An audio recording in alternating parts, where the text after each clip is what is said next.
Someone says something, the MC wonders what it was. He gets confused. Suddenly, he wakes up in an empty place. He complains that his head hurts a lot. The guy comments that he smells a strange stench like something is rotting and wonders where he is. Then he gets up, he's on top of a building. And when he looks down, he is shocked by the people below. Something isn't right. Looking more closely, he is startled, realizing they seem to be zombies. The boy takes a few steps back terrified, and he wonders what's happening. He was in the normal world just seconds ago. He searches his pockets for his phone to go online and see what happened, but he can't find it. In his pocket, he finds a bag of chips he remembers buying earlier at the supermarket. All he has left is that bag of chips, and after eating it, he'll rest forever. He wishes he had at least had a girlfriend first. Suddenly, the rooftop door opens. A woman appears out of nowhere. She starts walking. The MC hides so she won't see him. The guy wonders how the zombies got all the way up there and thinks he's dead. But the girl sticks a knife into the water tank and starts using the falling water to wash herself because she's very dirty. The boy is outraged that a zombie would do that. She washes her face, and the MC realizes she's just a normal human. He steps on a rock, making a noise. The girl notices and gets ready to attack. She quickly goes to where he is. The boy greets her. Then he gets punched in the face. The girl points a gun in his face and tells him to start talking. The boy screams for her not to kill him. Indignant, she asks who he is. But the guy gets nervous in front of the girl. His body starts sweating and he doesn't know what to do. The girl is furious at how the MC is reacting and slaps him in the face. Then she yells that she's going to kill him. The boy gets nervous and begs her not to. Suddenly, a creature appears behind the girl, flying toward them. She gets ready to attack, but the girl dodges just in time. The monster almost hits the MC. He is outraged. Something hits the creature. The girl starts shooting it and reflects that this mutant zombie is very tough and the bullets don't hurt it. Since she injured its eyes, now it just walks blindly back and forth. The space is very tight and there's nowhere to hide, so they could end up attracting more zombies. With a giant body and an injured leg, it makes sense that the monster moves slowly. The creature roars and the girl draws a sword. It has several extremely sharp teeth and is designed to deal with zombies. The monster starts moving toward her. From the other side, the MC yells for her to be careful. The girl charges and rips the creature's arm off. All with one quick move. The monster falls to the ground, and the girl wraps the weapon around the monster's neck, finishing it off. She picks up a glowing blue stone and comments that the zombie's core looks very good, then complains that she just took a bath and is already dirty again. Turning to the MC, she asks why he's being such a wimp, then asks which faction he's from. The boy is freaking out and says this is insane and it must be because of the horror movies he watches.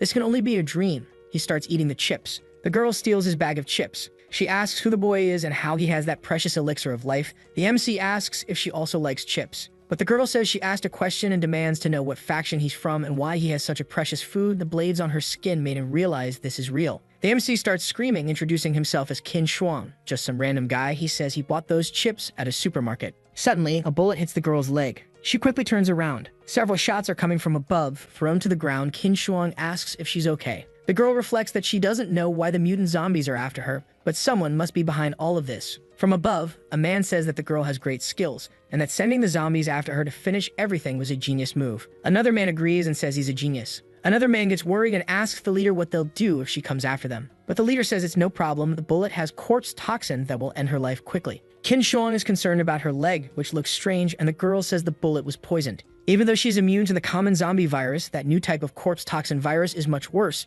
She's definitely going to die. She explains that the ones who shot them are from the 17th faction, and they want the zombie core she just obtained. If they're caught, both of them will die. Scared, Qin asks what they should do. The girl says she can hold off the shooters while the boy escapes, and he asks what about her. She says that with that wound, which only penicillin can cure, she won't be able to run and will soon become a zombie, but Kid must find her sister and make her run. Qin is confused that a simple penicillin could fight off a zombie virus. The girl gets frustrated, saying penicillin is extremely rare. She says she'll shoot later to distract them, but Qin must escape through the rooftop door while the smoke is thick. She mentions where her sister is, and he needs to warn her. The girl hands Qin a piece of paper. The girl starts shooting, and Qin takes the chance to run. With the paper in his hand, he reflects that she gave her life so he could escape, and he's leaving her behind. In his world, penicillin is something very easy to buy. Suddenly, a system window appears asking if he wants to initiate dimensional transfer protocol. The girl asks what he's doing and tells him to run. Qin asks the system if he'll be able to return after going back to his normal world, and the system confirms. Then Qin says he wants to return to his world immediately. Out of nowhere, he wakes up in a hospital bed. The city is in chaos. In the hospital, doctors and nurses walk through the halls. Qin runs through the halls looking for penicillin. In the other dimension, the girl is sitting on the floor. She reflects that Qin should go find her sister. The man who attacked her says that since she stopped shooting, she must already be weak. Then he tells them to move in and it's time to collect the rewards. Meanwhile, in the normal world, a nurse tells Qin not to run through the halls. He sees several vials of penicillin on her cart. The boy grabs as many as he can and runs out. He shouts for the dimension switch and suddenly appears back in the other world near the girl. He pokes her and asks if she's still alive. The girl yells asking if he's crazy and says he should have left already. But he hands her a vial of penicillin and says he brought it for her. Shocked, she asks how he got that. Kin tells her not to ask too much and says it's real penicillin. He also says she's not going to die and they'll get out of there together. He gives her the medicine and the girl hesitates, but accepts the medicine. Nervously, Kin asks if she's feeling any better. After some time, the girl feels better and the toxin leaves her body. She is impressed and asks Shin what kind of penicillin that is. Suddenly, they hear a noise at the rooftop door. The girl pushes Kin in and yells for him to hide quickly. The boy falls into a hole and grumbles that his back hurts and how the girl is really strong. On a rooftop, members of the 17th faction enter. Their leader tells the others to find the girl and says they can have their fun with her if she's still alive. Standing with her sword in hand, she asks if they're looking for her. She says she's been waiting for them. The leader wonders how it's possible that the girl is still alive. Everyone starts running away from the girl. Ken thinks that he probably doesn't need to worry about her anymore. He sees a notebook on a table and wonders what the heck that is. On the cover, it says it's an adult diary. Reading the notebook, he concludes that whoever wrote it is not normal. On July 21, 2080, the diary's owner watched a girl in the house across the street washing clothes. She was beautiful. On July 22 of the same year, the new manager of the company sat near him. She had an incredible body, and then rumors began about a new virus. But looking at that new manager, he wasn't even scared of the virus. Later on, that manager became an enemy. She turned into a zombie that hunted him. The company went into quarantine. He was also locked in his office, not allowed to leave. On July 24, 2080, our virus had infected most of the population and he was down to his last food pack. On July 25, 2080, he reached his limit and decided to go out. He needed to find food on his own. He left. The streets were deserted. In the stores, there were only fights. In supermarkets and pharmacies, everyone went crazy and grabbed whatever they could. He finally managed to get some food and medicine, but saw someone get bitten right in front of him. On August 3, 2080, he wrote that the TV signal had been cut 2 days earlier. The anchor said they were all going to die. On August 17, all the food was gone, but if he left that room, he'd probably be bitten. He was already starving and near his end. In the house across the street, a woman screamed because she was in danger. He saw her screaming and being attacked. She was killed by her own husband. The boy wondered what the man was doing. Then he realized the husband was eating her flesh. He looked starved. The boy had to vomit after seeing that. By August 19, it had been 4 days without food and he was already dying of hunger. But just as he was about to lose hope, someone knocked on his door. It was someone asking if anyone inside had penicillin. The person traded lots of food for penicillin. It seemed that the medicine worked well against the virus. On August 21, he witnessed someone eating a dead zombie. He wondered if that was actually edible. On August 30, he was robbed and all his penicillin was taken. It was his only hope. On September 1, he decided to leave his house even though the outside was full of infected. If he stayed strong, he could keep finding food or do what the man he saw the other day did. When he found the zombie, he pulled out a knife. It was either the zombie or him. There was nothing else in the diary. It was as if he never returned home. Maybe he had died. Now Kin had an idea of what happened in that world. The infected turned into zombies. Another important point. The power of penicillin in that world, it's worth more than gold. But while people there desperately search for the medicine, in his world he can buy it easily. That means he's rich in that world. The leader of the 17th faction points a gun at Kin and says that he has a box of penicillin, the one that saved the girl. He grabs a bottle of the medicine and says that if he brings it to the faction, he'll rise in rank. The leader says he's going to finish Kin off, but the boy shouts that he has more. The girl enters the room and yells for them not to shoot him. Seriously, the leader tells her to stay back or Kin will die. With a weapon in hand, she says that if the man dares to hurt Kin, she'll cut off his head. Then she says their fight has already attracted many zombies, but if the man lets Kin go, they might be able to escape. Everyone there will die if they stay any longer. They return to the rooftop. The man is still holding Kin hostage and the girl orders him to let him go. Angrily, the man calls the girl Shou Yunlin and says she wiped out many of his men, so she's going to pay for it. He quickly fires a grappling hook to the nearest building and pushes Kin towards Xiao. As he escapes, the man says that next time they meet, he'll turn her into zombie food. The girl gets angry while Kin takes advantage of the fact that he's wrapped in her arms. Xiao asks Shin how long he plans to stay like that. At night, there are many zombies on the streets. Xiao looks through a window and comments that they need to get out of that zombie-surrounded area, but they should rest a bit first. But before that, she wants to ask him some things, like who he is and how he has rare items. Kin reflects that Xiao seems nice in this apocalypse, but he needs to be careful with what he says. For now, he needs an excuse. Kin tosses a bottle of penicillin to her. Xiao was speechless. The boy says it's a gift for her, as payment for saving him. Kin says that if she stays by his side, there will be benefits. The girl asks if he's serious. Kin tells her not to be shy and to just accept it. In fact, he can get many more rare things. Xiao is impressed, and Kin confirms it's true. He says he can get all kinds of food. The girl is tempted, and tells him to stop talking about food. Then she says she won't agree to protect someone just because of that, especially since he might be from an enemy faction. Kin says he's not part of any faction. The boy says she can see him as someone who enjoys the luxuries of a utopian land. The girl reflects that Kin really seems like someone wise, and his penicillin worked. She owes him her life. So she says she agrees and will keep him safe from now on, but if she finds out he lied, she'll kill him. Happy, Kin says she can call him Brother Sean. He asks if now that they have a deal, he can ask her a few questions. The girl agrees. Xiao was going to give him a lesson about the apocalypse. The R virus infected 80% of humans, causing a global catastrophe and reducing the world population from 9 billion to 1.5 billion, leaving only zombies. With plant and mineral characteristics, zombie cores can be ingested, turned into potions, or stored for backup energy. Evolution potions are divided into 3 types with a 20% to 35% chance of triggering evolution. The core as an energy source can be used individually or in a matrix. The new R virus adapts quickly and resists modern antibiotics, but older ones like penicillin work well. However, manufacturing it became difficult, and it's now rare. After the world ended, people split into groups like ancient tribes. Where there are 3 small organizations: the 17th Faction, Earth Builders, and the Climbers. The group they saw earlier was the 17th Faction. They are violent criminals who seek rewards in women, even eat fresh human flesh. Kin reflects. He's starting to understand. Xiao comments that this area is full of zombies, and since she has to carry Kin with her, they need to find a place to rest. Then she tells him to go to sleep and says she'll stay awake. The girl stays still. Kin reflects that just looking at her face, you can tell she's a formidable survivor. The boy asks the system to take him back to the 21st century, and the dimensional transition is initiated. Kin opens his eyes. It was all very fast. A woman looks at him closely and seems happy that he's awake. The boy gets up, startled. The girl in front of him asks Shin to be gentle. He calls the girl landlady and asks what she's doing there. She says he ran off like a madman, but the doctor said he'd be fine. She put herself as his emergency contact and will pay for his treatment. The girl asks if he's mad and tells him to let her feed him. Kin is speechless. She giggles and says she'll make him some noodles. The girl says he doesn't have any food there, so she'll go buy some things and asks if he wants anything. The boy gives her a list. After he's left alone, he closely examines the primordial system. It seems the cursor appears on his arm. It's pretty straightforward. There's storage, dimensional jump, and power on. But he wants to know how to activate the power on function and wonders if it needs to be charged. Quickly, the girl comes back full of shopping bags and complains that she's exhausted. Ken gets up to try to help her,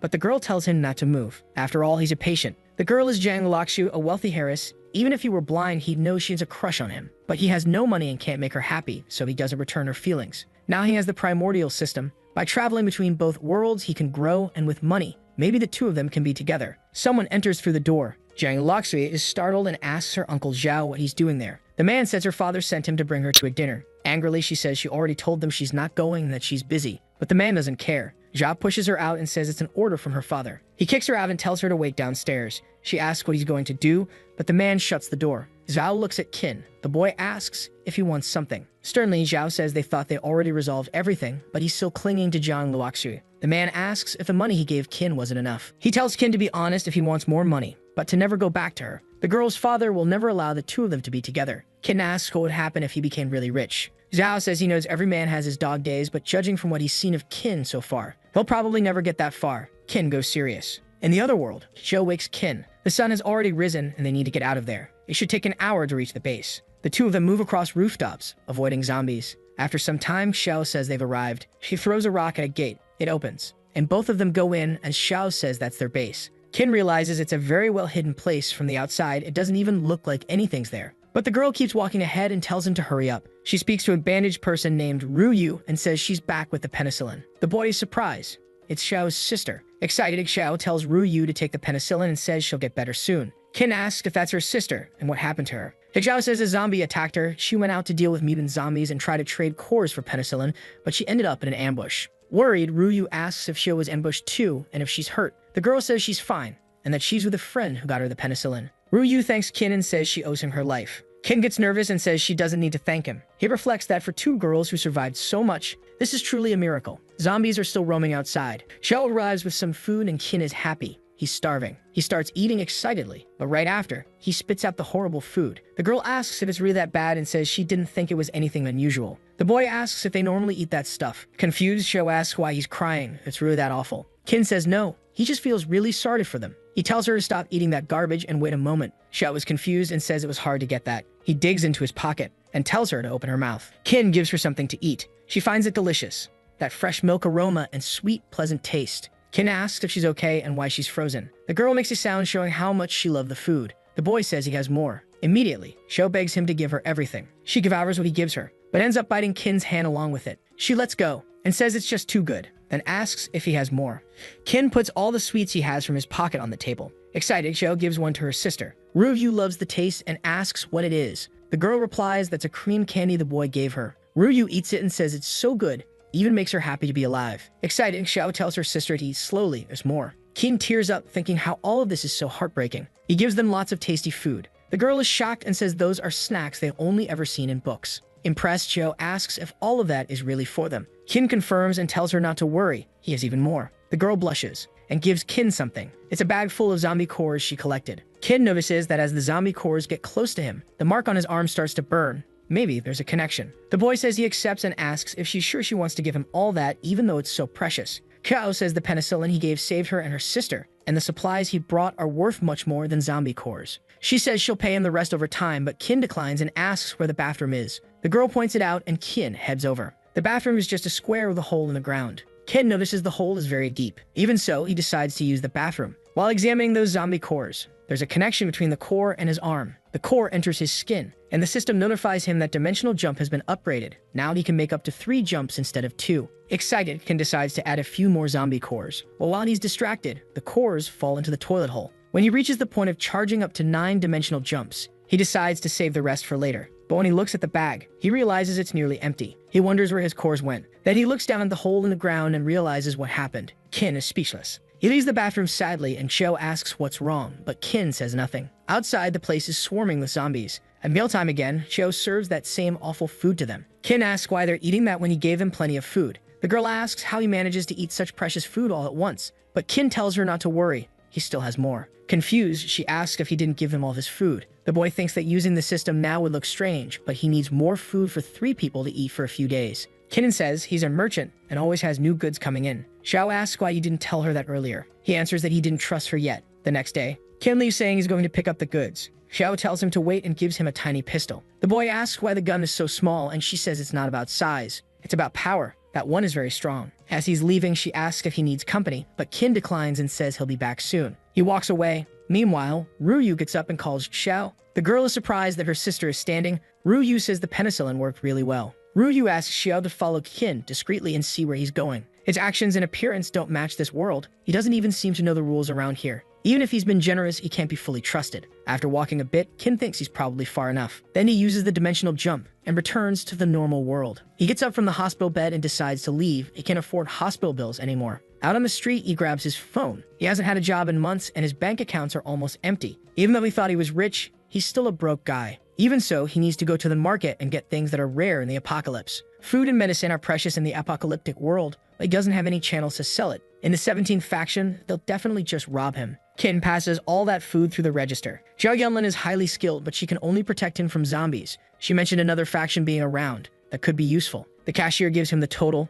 1,054 yuan. Qin returns home. These items should fit in the system's storage. He'll take the chance to pack some extra clothes too. Since each dimensional jump is expensive, he has to minimize costs. He feels sad remembering he lost his other zombie cores. In the zombie world, Xiao wonders how Qin managed to disappear. She wonders if her tracking skills are really that bad. She decides to stay put and see if he reappears. Qin appears back in that world with a box in hand. He decides to carry everything himself to avoid suspicion, but then he notices the area is now filled with zombies. Qin wonders what's happening and why there are so many zombies there. He looks at the distance between that spot and the nearest rooftop, but it's too far for him, so Qin thinks it's better to go back. However, the zombies begin to climb toward where he is. The monster approaches him rapidly. Frightened, Qin falls backward. He grabs onto a wire, while the other zombies fall off. Qin asks for a dimensional jump, but the system asks if he'd like an upgrade by unlocking the quick climb skill. The boy says he can't hold on much longer and pleads for a jump. The system says he has 7 skill points, and activating that one only costs 1. Qin wonders what kind of system this is and tells it to do the upgrade. The system activates the new skill. Now he can hold his full weight with just one hand effortlessly. He can even walk on the wire like it's solid ground. Qin is thrilled and feels like Spider-Man. Moving like Spider-Man, he walks along the wire. Xiao sees him. She reflects that she thought he was just an ordinary guy, but his skills are clearly powerful. Ruyu was right to be suspicious of him.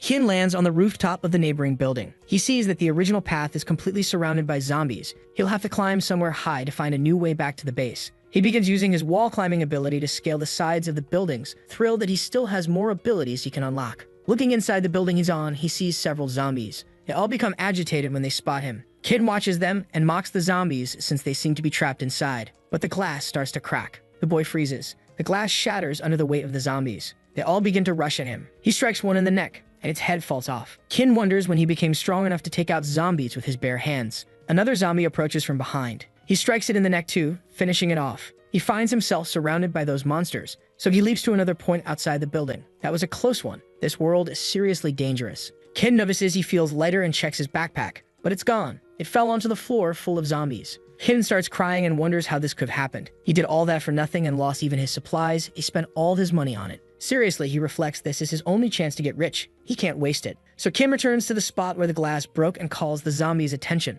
As they try to chase after him, they start falling. A good number of them tumble out the window. Kim looks inside and sees that most of the room is now clear. He enters and retrieves his backpack, reflecting that zombies really are fragile creatures. Something catches his attention. He wonders if he actually saw a shadow, or if it was just his imagination. But then a creature appears, smiling at him. It's fast and massive. Kin is paralyzed. The thing rushes at him. The monster slams Kin against the wall. He gets hurt and tries to run, but the creature laughs at him. Kin reflects that the zombie is too fast. He didn't even see it coming. He could escape to the real world, but he'd have to come back again eventually. He has to make a choice. So he tells the system to use all of his zombie cores for an upgrade. He reaches level 6 and gains the skills Fearless Focus and Firm Base. Quickly, Kin dodges the zombie. Now he can see clearly. He's gained quick movements and perfect timing for attacks. He keeps dodging the zombie's relentless pursuit, but she still keeps coming, and even after using all his skill points, all he can do is run. Kin is frustrated. Even with his speed, his stamina is running out. He won't last much longer. If he slows down for even a second, it's over. The boy lands on the ground and looks at the monster. The zombie is closing in fast. Kin grabs a piece of wood and pierces the creature, but the zombie starts shaking and laughing while impaled. Kin complains that it still isn't dead. Outside, the zombies grow restless. Kin searches the zombie's body and finds its core. He's exhausted, but happy he got something out of it after all. Later, Kin returns to the base. Kel watches and wonders how he managed to escape. His combat skills seem as good as hers. The base's gate opens. Kin enters, excited, saying he brought cool stuff for them. Cho's sister appears. She's already doing great and asks if Brother Showing is back. Confused, he asks who she is, since now the girl has no bandages. She smiles and says she's Ru Yu. The girl notices he's covered in blood and asks if he's okay. He says it's just zombie blood. Ru Yu tells him not to lie and says she'll take a look. He agrees. She gets closer, and Kin feels happy. The girl says that if he's not hurt, she's relieved. Then she says he's filthy, and that she's going to clean him up. Kin is confused about the bath. Ru Yu explains that they have little water, so they need to save it. Under the shower, Ru Yu is calmly bathing. Kin is nervous. She asks why he's stalling and wonders if Shio will kill him if she finds out. Confused, Ru Yu asks why her sister would be mad. They usually bathe together too.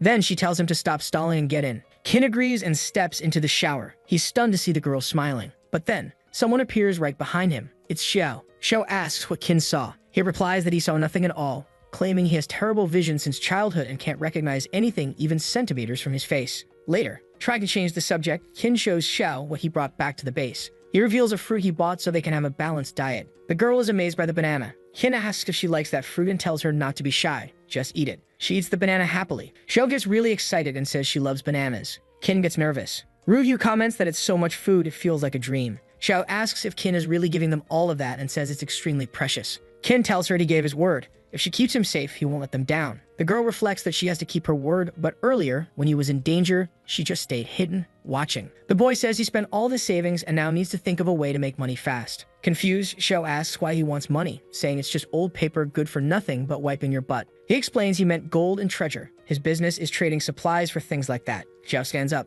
She grabs something she was using to prop up the table and hands Kin 3 gold bars, asking if that'll work. The boy is confused until he realizes it's real gold. The girl says that's what it's called, but it's useless here. So she asks if that's what he considers treasure. If so, she has 5 or 6 more of those under the tables. She tells him to take them, since they're worthless to them anyway. That night, the boy goes to sleep happy because he's rich. Someone walks toward him. Kin thinks he's finally rich, and now he can be with Jiang Lakshui. Ru Yu raises a knife toward Kin. She brings the blade down fast, but someone grabs her hand. It's Xiao, who asks what her sister is doing. The girl says if they finish him off now, everything he has will be theirs. Xiao reminds her that he saved them. They wouldn't be alive if he hadn't given them the penicillin. They can't repay kindness with betrayal. Ru Yu asks if her sister forgot how they ended up in that situation. Hu Xiaorong earned their trust, then sold them to the 17th faction. If Xiao hadn't stopped her earlier in the bath, she would have taken him out then. But Xiao insists Kin isn't like that traitor. He had no reason to give them penicillin. No amount of their money could buy even a single vial. Kin wakes up suddenly and asks what they're doing there. Dodging the subject, Ru Yu says she wants to sleep with Kin. He's confused, but agrees.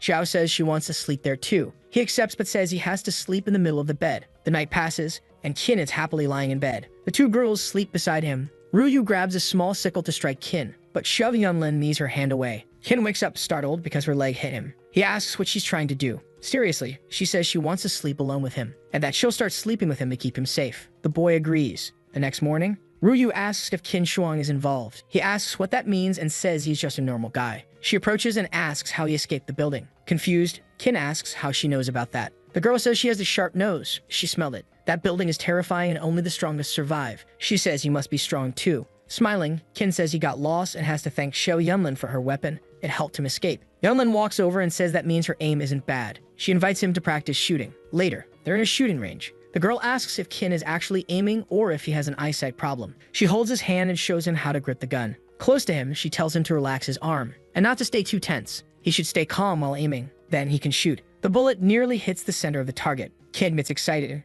and the system notifies him about unlocking the long-range shooting skill. The boy is confused, and the system asks if he wants to upgrade. Qin reflects that he used all the zombie cores. He needs to save up more for dimensional jumps. So he asks Yunlin if she knows where they can buy zombie cores. She confirms, and says there's a trade outpost about 2 kilometers from there. Excited, Kinnan says they should head over. The two of them head out. The girl knocks on a gate. A man inside tells her to come in. They enter, and the man is pointing a gun at both of them. The girl asks if he's still afraid of zombies. The man chuckles, apologizes, and says he's more afraid of humans, then asks what she wants. Qin asks if he has any zombie cores. Seriously, the man asks what the boy has to trade. Qin places some canned food on the counter. The man is shocked by the amount, especially because it's from the 21st century and extremely rare here. Qin takes the cans back and says he wants to see the zombie cores first. Laughing, the man says Qin might look silly, but he's actually pretty smart. The boy replies that he was the one who said humans are scarier. It's smart to be cautious. The man steps away and returns with a sack of all the zombie cores. He has -11 in total. He explains that normally cans are worth 2 cores each, but since these are new, they're worth 4. He should give 12 cores, but only has 11.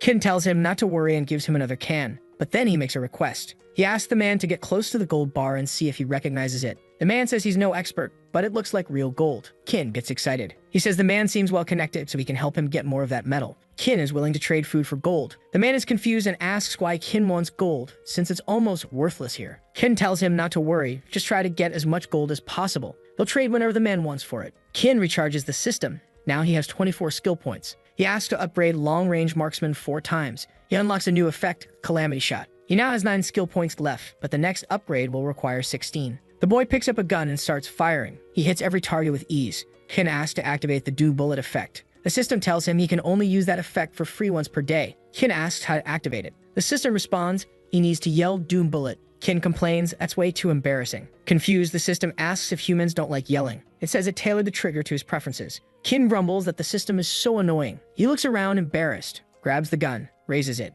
and yells Doom Bullet. The shot fires at high speed, but outside, Ryu and Yunlin watch in confusion. Qin is thrilled by his new power, but then confused because the bullet didn't affect the building at all. He wonders if it was just a normal bullet. Back at the base, he thinks he needs to study that bullet more. Meanwhile, the two girls are preparing supplies for Qin. He's startled and asks if they want help. Yunlin says it's not heavy at all, and it's nothing for them. They're evolutionaries. Qin is impressed. The girl explains that ordinary survivors can't compare to them and few people can successfully evolve. Curious, the boy asks if there's a requirement and if he has a chance to become one. Yunlin looks a bit puzzled, then explains there are 3 ways to become an evolutionary. First, being infected by the virus. If you survive, you might evolve, but that was easier before the virus mutated. Second, by consuming a zombie core. If you don't explode afterward, there's a 10% chance of becoming one. Third, by taking an evolution potion, which gives up to a 30% chance of success. Excited, Qin asks how they can get those potions. Yunlin explains she can take him to the Builders Alliance. They only care about trade, and as long as Qin has something to offer, they'll deal. Qin tells her to take him there. The next day, Qin asks why Ryu isn't coming with them and why it always feels like she dislikes him. Yunlin explains Ryu isn't coming because she has a vision problem. Outside, as always, it's full of zombies. The girl wonders why there are more and more zombies surrounding the base and reflects that it's time to do some cleaning. At the shooting range, Ryu is training and complains that she still can't manage to finish off Qin Shuang. She notices movement outside. It's the building Qin shot earlier. It collapses. Ryu is confused, not understanding why the building suddenly came down. In an alley, a zombie approaches. It gets struck in the head by Yunlin. The girl explains that this is the central road and there are a lot of zombies here. Best not to shoot unless absolutely necessary. She crouches down and opens a garage door. Qin asks if this place is hers too. Yunlin says she has many supply points. It's better if they drive from here. The duo takes off along the road while zombies chase after them. The boy notices they're being followed by the monsters, but the girl tells him not to worry. She asks if Kin is really sure he wants to become an evolutionary and warns that even the best evolution potion can be deadly. The boy says he's not sure if he wants to drink it yet, but he wants to buy one. According to Yunlin, the Builders' Earth Alliance is like a guild. There's no guarantee they'll be kind. He shouldn't reveal too much right away. A zombie slams into the car window. Kin screams in fear. Yunlin says they're red zombies and wonders how so many of them showed up so suddenly. She tells Kin to shoot them down. The boy starts firing. One of the zombies breaks through the car's roof. Frustrated, Kin asks why he can't kill him. The girl explains that ordinary weapons don't work on red zombies. Holding the zombie's arm, Yunlin tells Kin to drive as fast as he can while she handles them. The girl climbs onto the car. She charges at a zombie with her sharp weapon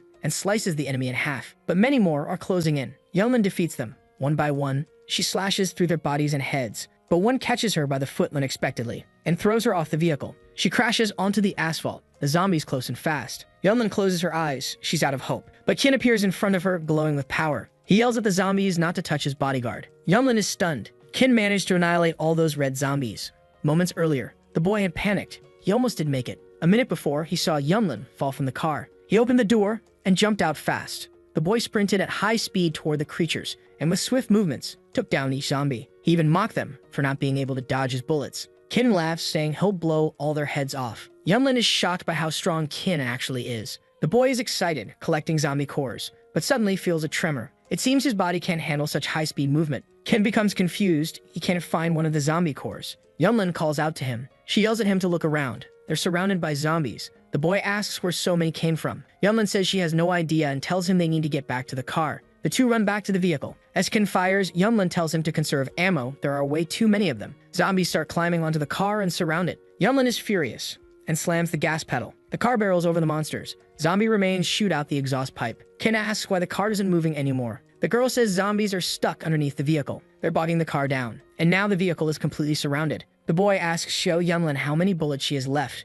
She says not many. He says he has 10. 10 bullets mean nothing against so many zombies. The only skill he can rely on now is Doom Bullet. Kin confirms with the system if he can really use one Doom Bullet for free per day, and it says yes. He asks how many more Doom Bullets he can buy with his remaining skill points. The system replies, each bullet costs 1 point. He buys 7 Doom Bullets, leaving him with 8 total. His weapon is now charged with purple energy. Kin decides to keep 2 points for dimensional jumps. If 8 bullets aren't enough, he can escape back to his world. But he thinks of Shio Yunlin. She wouldn't be able to get away alone. She'd definitely die here. The girl says the car is sturdy and they're safe for a while. Kin fires all 8 shots. Yunlin complains, saying he shouldn't have wasted all his bullets. She tells him to at least save one. It might be useful. Kin asks why he'd want to save a single bullet. The girl replies that you always save the last bullet because no one wants to be eaten alive by zombies. That last bullet is for yourself. In that world, death is normal. She's always ready to meet her end, but she hopes it's the least painful death possible. Kin is left speechless. Time passes, but Kin sees no response from his shots. He's furious. The zombies are still out there. Suddenly, it starts raining. Yunlin comments that at least they don't have to run from the rain. They can only hope something will distract the zombies now. The zombies remain there standing in the rain. Kin complains about the smell. The girl explains that since zombies are made of flesh, when it rains, it produces a disgusting stench. The rain continues. Buckets in the back of the car begin filling up with water. It's almost time to patch the hole. She says it hasn't rained like that in ages. If it keeps up, they'll see something interesting. Kin asks what kind of interesting thing. The girl explains zombies are basically undecayed undead, but the moisture will return to their skin. It's the lack of it that makes them so wrinkled. Their skin will begin to swell, and they'll start to look like they did when they were alive. But it's only temporary. They'll keep absorbing water until their skin cracks open. They won't die, just look more grotesque. Kin grumbles, saying he's getting nauseous. Yunlin tells him to look outside, quick. They already look human again. She looks at a zombie at the window and wonders if she was like that when she was alive, maybe around their age. If she were still alive and the world was normal. Kin asks what Yunlin would do if the world were normal. The girl is confused. She says she's never thought about that. If there were no zombies and everything was still normal. She says she'd like to be the head of a pastry shop. Then she asks if Kin thinks that suits her. Kin says yes. Lightning begins to strike. Kin reflects that he can't leave her behind. There has to be a way. If he rests, he could use his speed to escape with her. A more intense lightning strike hits. The girl is stunned, saying she's never seen anything like it. The bolt drops fast from the sky and hits a tree, blinding them for a moment. Then another strike hits the vehicle directly, scattering the zombies. Kin is confused, then shocked. The creatures start falling to the ground. All of them die from the lightning's impact. The girl tells him to help move the bodies out of the way. Kin comments that they're boiling. As the sun rises, they finish clearing the path. Kin is happy they survived. The girl agrees. Time passes. They reach their destination. A man reports that a car is approaching and tells someone to alert the boss. The gate guard heads off to wake the leader. The man complains it's too early for visitors. At the gate, someone appears and orders the two to get out of the car. He asks where they're from and if they're seeking shelter. Kin says they're just here to trade supplies. After the pair enters, the leader asks what Kin brought for him. A man places an item Kin offered on the table. The leader inspects it. It's a can of food. He opens the can. The girl complains, but Kin says it's okay. The man is testing the product quality. The leader smiles. His subordinates grow hungry just from the smell. The man takes a spoonful. The guards ask if it tastes good. Yunlin complains he ate the whole thing. The leader grumbles it was gone before he even got to enjoy it. Calmly, Kin says not to worry. He's got more. He keeps eating. Yunlin complains again. He's eaten 8 cans already, and they could have traded that for a lot. Burping, the leader says it's not bad. He's about 30% full. Then he tells the guards they can eat the rest. They start fighting over the nearly empty cans. The leader says it's delicious, and he'll take them to the Lord. He tells someone to escort them to the waiting room. A soldier leads the pair. Inside the settlement, everyone seems peaceful. There are vendors everywhere. Kin asks if all the houses are occupied. The soldier says yes, refugees taken in by the Lord. Without him, they would have been zombie food. Suddenly, a girl is thrown to the ground, and a man starts attacking her, shouting that she stole medicine. The girl begs him to spare her and says she won't steal again. Worried, Kin stops the man and asks why he's being so violent. Furious, the man asks if the boy knows what she did and says the girl stole medicine. Medicine is rarer than food, and stealing it leads to death when the Lord allows it. That girl has stolen from him several times. Fortunately, he caught her this time. The man yells at the girl to hand over the medicine. The soldier accompanying Kin says he doesn't need to worry. In the city, they have their own systems to punish thieves. Kin and Yunlin follow the soldier while the man grabs the girl and says he'll take her to the justice office to decide what to do with her. Arriving in another part of the city, the soldier tells the boys that the Lord is busy that day and won't be able to see them, so he gives them a key to a room for them to wait until the next day. The pair goes to their quarters. The next day, in the middle of the city, an old lady stops a man and asks if he's seen her granddaughter, but he says no. Even so, the old lady keeps insisting and the man starts arguing with her. Worried, the old woman says her granddaughter hasn't shown up since the day before. She asks if anyone has seen her. Kin observes that the lady's granddaughter must be the girl from the day before. The soldier confirms but tells him not to worry because she'll be notified soon. Even so, Kin decides to go speak to her directly and says her granddaughter was taken to the justice office. The old woman becomes desperate and asks if her granddaughter was captured. She screams that it's her fault. She's the one who needs the medicine. The soldier takes Kin with him and says it's almost time to meet the Lord. The old lady leaves murmuring that she needs to go to the justice office. In a huge hall, a man tells the Lord that the merchant Kin Shuang is arriving. He says to let him in. The Lord is shirtless with women and food in abundance. The young man is confused. Then the Lord says his rules are only to trade with people he knows, but they said Kin has very tasty goods. Kin says he has fresh meat and everyone who tried it liked it a lot. He asks if the Lord wants to try it. A guard takes the cans to the Lord. He opens one of the cans and eats its contents. The taste surprises him. The man grabs the other cans and starts eating them desperately. He shouts that it's delicious and 1,000 times better than the meats he usually eats, then tells Kin to give him all of them because he'll make the trade. Kin gets excited. Smiling, the Lord asks what he would like in exchange. The young man says he wants zombie cores, evolution potion, and gold. He gets confused about the gold and his guard explains what gold is. Excited, the Lord says he'll make the trade. The man orders his guards to bring Kin what he wants in exchange for the cans. Then the young man says he has one more request. The Lord asks what it is. Kin explains that a girl stole medicine the day before and is at the justice office. He can give them medicine if they let her go. Then the Lord asks the guard if it's true and confirms. He reflects that since Kin is offering medicine to make up for it, they won't have a loss. The man says that after the trade, his guards will take him to the justice office to release the girl. Happy, Kin thanks the Lord. After some time, the guard delivers 10 kilos of gold, 100 zombie cores, and 2 evolution potions to Kin. He reflects that he can gain many new abilities, but he mainly needs to return to the real world to sell all that gold. The young man doesn't know how much he'll get for that gold, but it'll probably be a fortune. Then the guard gives Kin a release order from the city's lord and says he'll take the young man to the justice office. He looks back and wonders where Xiao Yunlin is. She was supposed to be waiting for him. The citizens are all gathered, murmuring in despair. Someone is bleeding, and people are watching. Kin wonders why there are so many people at the entrance of the justice office. The soldier orders them to get out of the way and asks what they're doing there.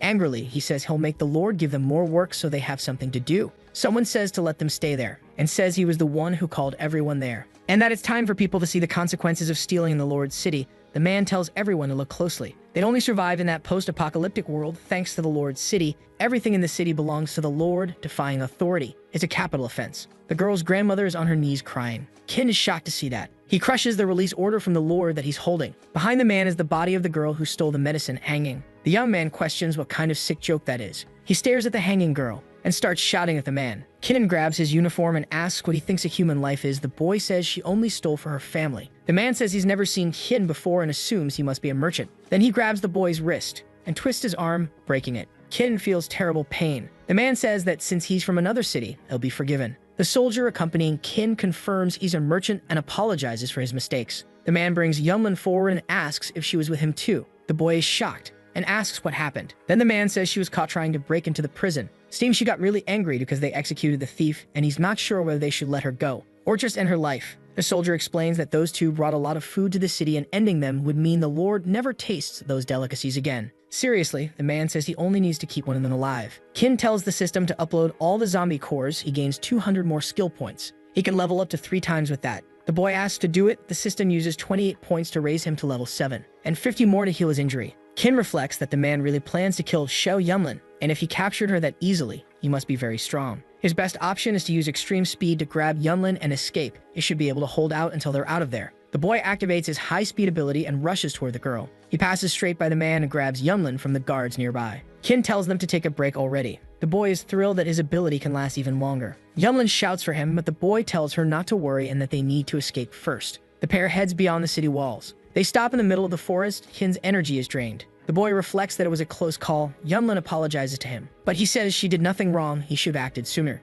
Yunlin says there was no way they could know the man would act so fast, and that she's too weak. She couldn't even fight him. Kin asks if the Justice Chief Kichi is really that strong. She says he must be level 5. He's confused that level 5 is considered that powerful. The girl explains that an evolutionist starts at level 1, and it's very hard to level up. It took her 10 years just to reach level 3. Every faction has an evolutionist for protection, but level 5 is still rare. Some believe that a level 10 could even destroy a city in a single move. Kin reflects that even in the apocalypse, there are still incredibly strong people. He thought that with the system, he could dominate the world, but that will be difficult. Suddenly, Justice Chief Kichi approaches the two of them. Yunlin tells Kin to be careful. He is struck directly by the man. The boy calls for his position, and the man starts hitting him with several blows. Kichi even hits the boy's face. Yunlin screams for him. Seriously, Kichi asks if they were told they could leave the city. Kin falls to the ground, injured. Yunlin tries to charge at Kichi, but he hits her. The girl is hurt, and Kichi grabs her by the neck. Kin pulls an evolution potion from his pocket and drinks it. He begins to feel a burning pain, and Kichi watches. Yunlin becomes worried and asks if he drank an evolution potion. Kichi bursts into laughter and releases Yunlin while Kin screams in pain. The Justice Chief laughs so hard he cries and approaches the boy and asks if Kin prefers to destroy himself rather than lose to him. The man says the boy looks like a writhing insect. Kin screams in desperation. He remembers when he was a child and someone asked why he always got into fights. The little boy said he wouldn't stay with his classmates if they kept treating him badly. On that occasion, his father slapped him and told him to stop fighting at school and stop embarrassing him. The boy says they say he was born but never properly raised. His father walked away with his beer. Years later, his superior told him not to come to work anymore. Kin asked why. The manager replied that it's normal for the boss to invite interns out for drinks and he shouldn't have interfered. Now he should mind his own business. Kin was walking alone at night and saw a man attacking a girl. He approached the men and asked what they were doing, but the man pushed him. The boy insisted and did everything he could to stop the men from attacking the girl any further. The men decided to leave because the police should be arriving soon. The woman thanked Kin and asked them to go to the hospital, but he refused. As he walked away, he told her to leave that place because it was a dangerous area. Chasing after him, she asked him to wait. The girl asked if he had somewhere to go and invited him to an apartment she had. Kin said he was looking for a place to stay and asked how much the rent was. Smiling, the girl said it would be very cheap. At her place, she helped Kin and fed him. Now he was in that apocalyptic world, being beaten by Kichi. The man says Kin looks like a dead dog. Seems like the evolution didn't work. Inside the boy's mind, he's almost lost. He's trapped in his memories. The chance of evolving to level 2 is very low. That candidate went too far. Kin tells the girl he helped Jang Lokshu that she cooks very well and should open a restaurant. Happy, she says that if he wants, she can do that for him every day. The boy gets nervous. She gets up and goes to get cake she bought earlier. The girl places it on the table.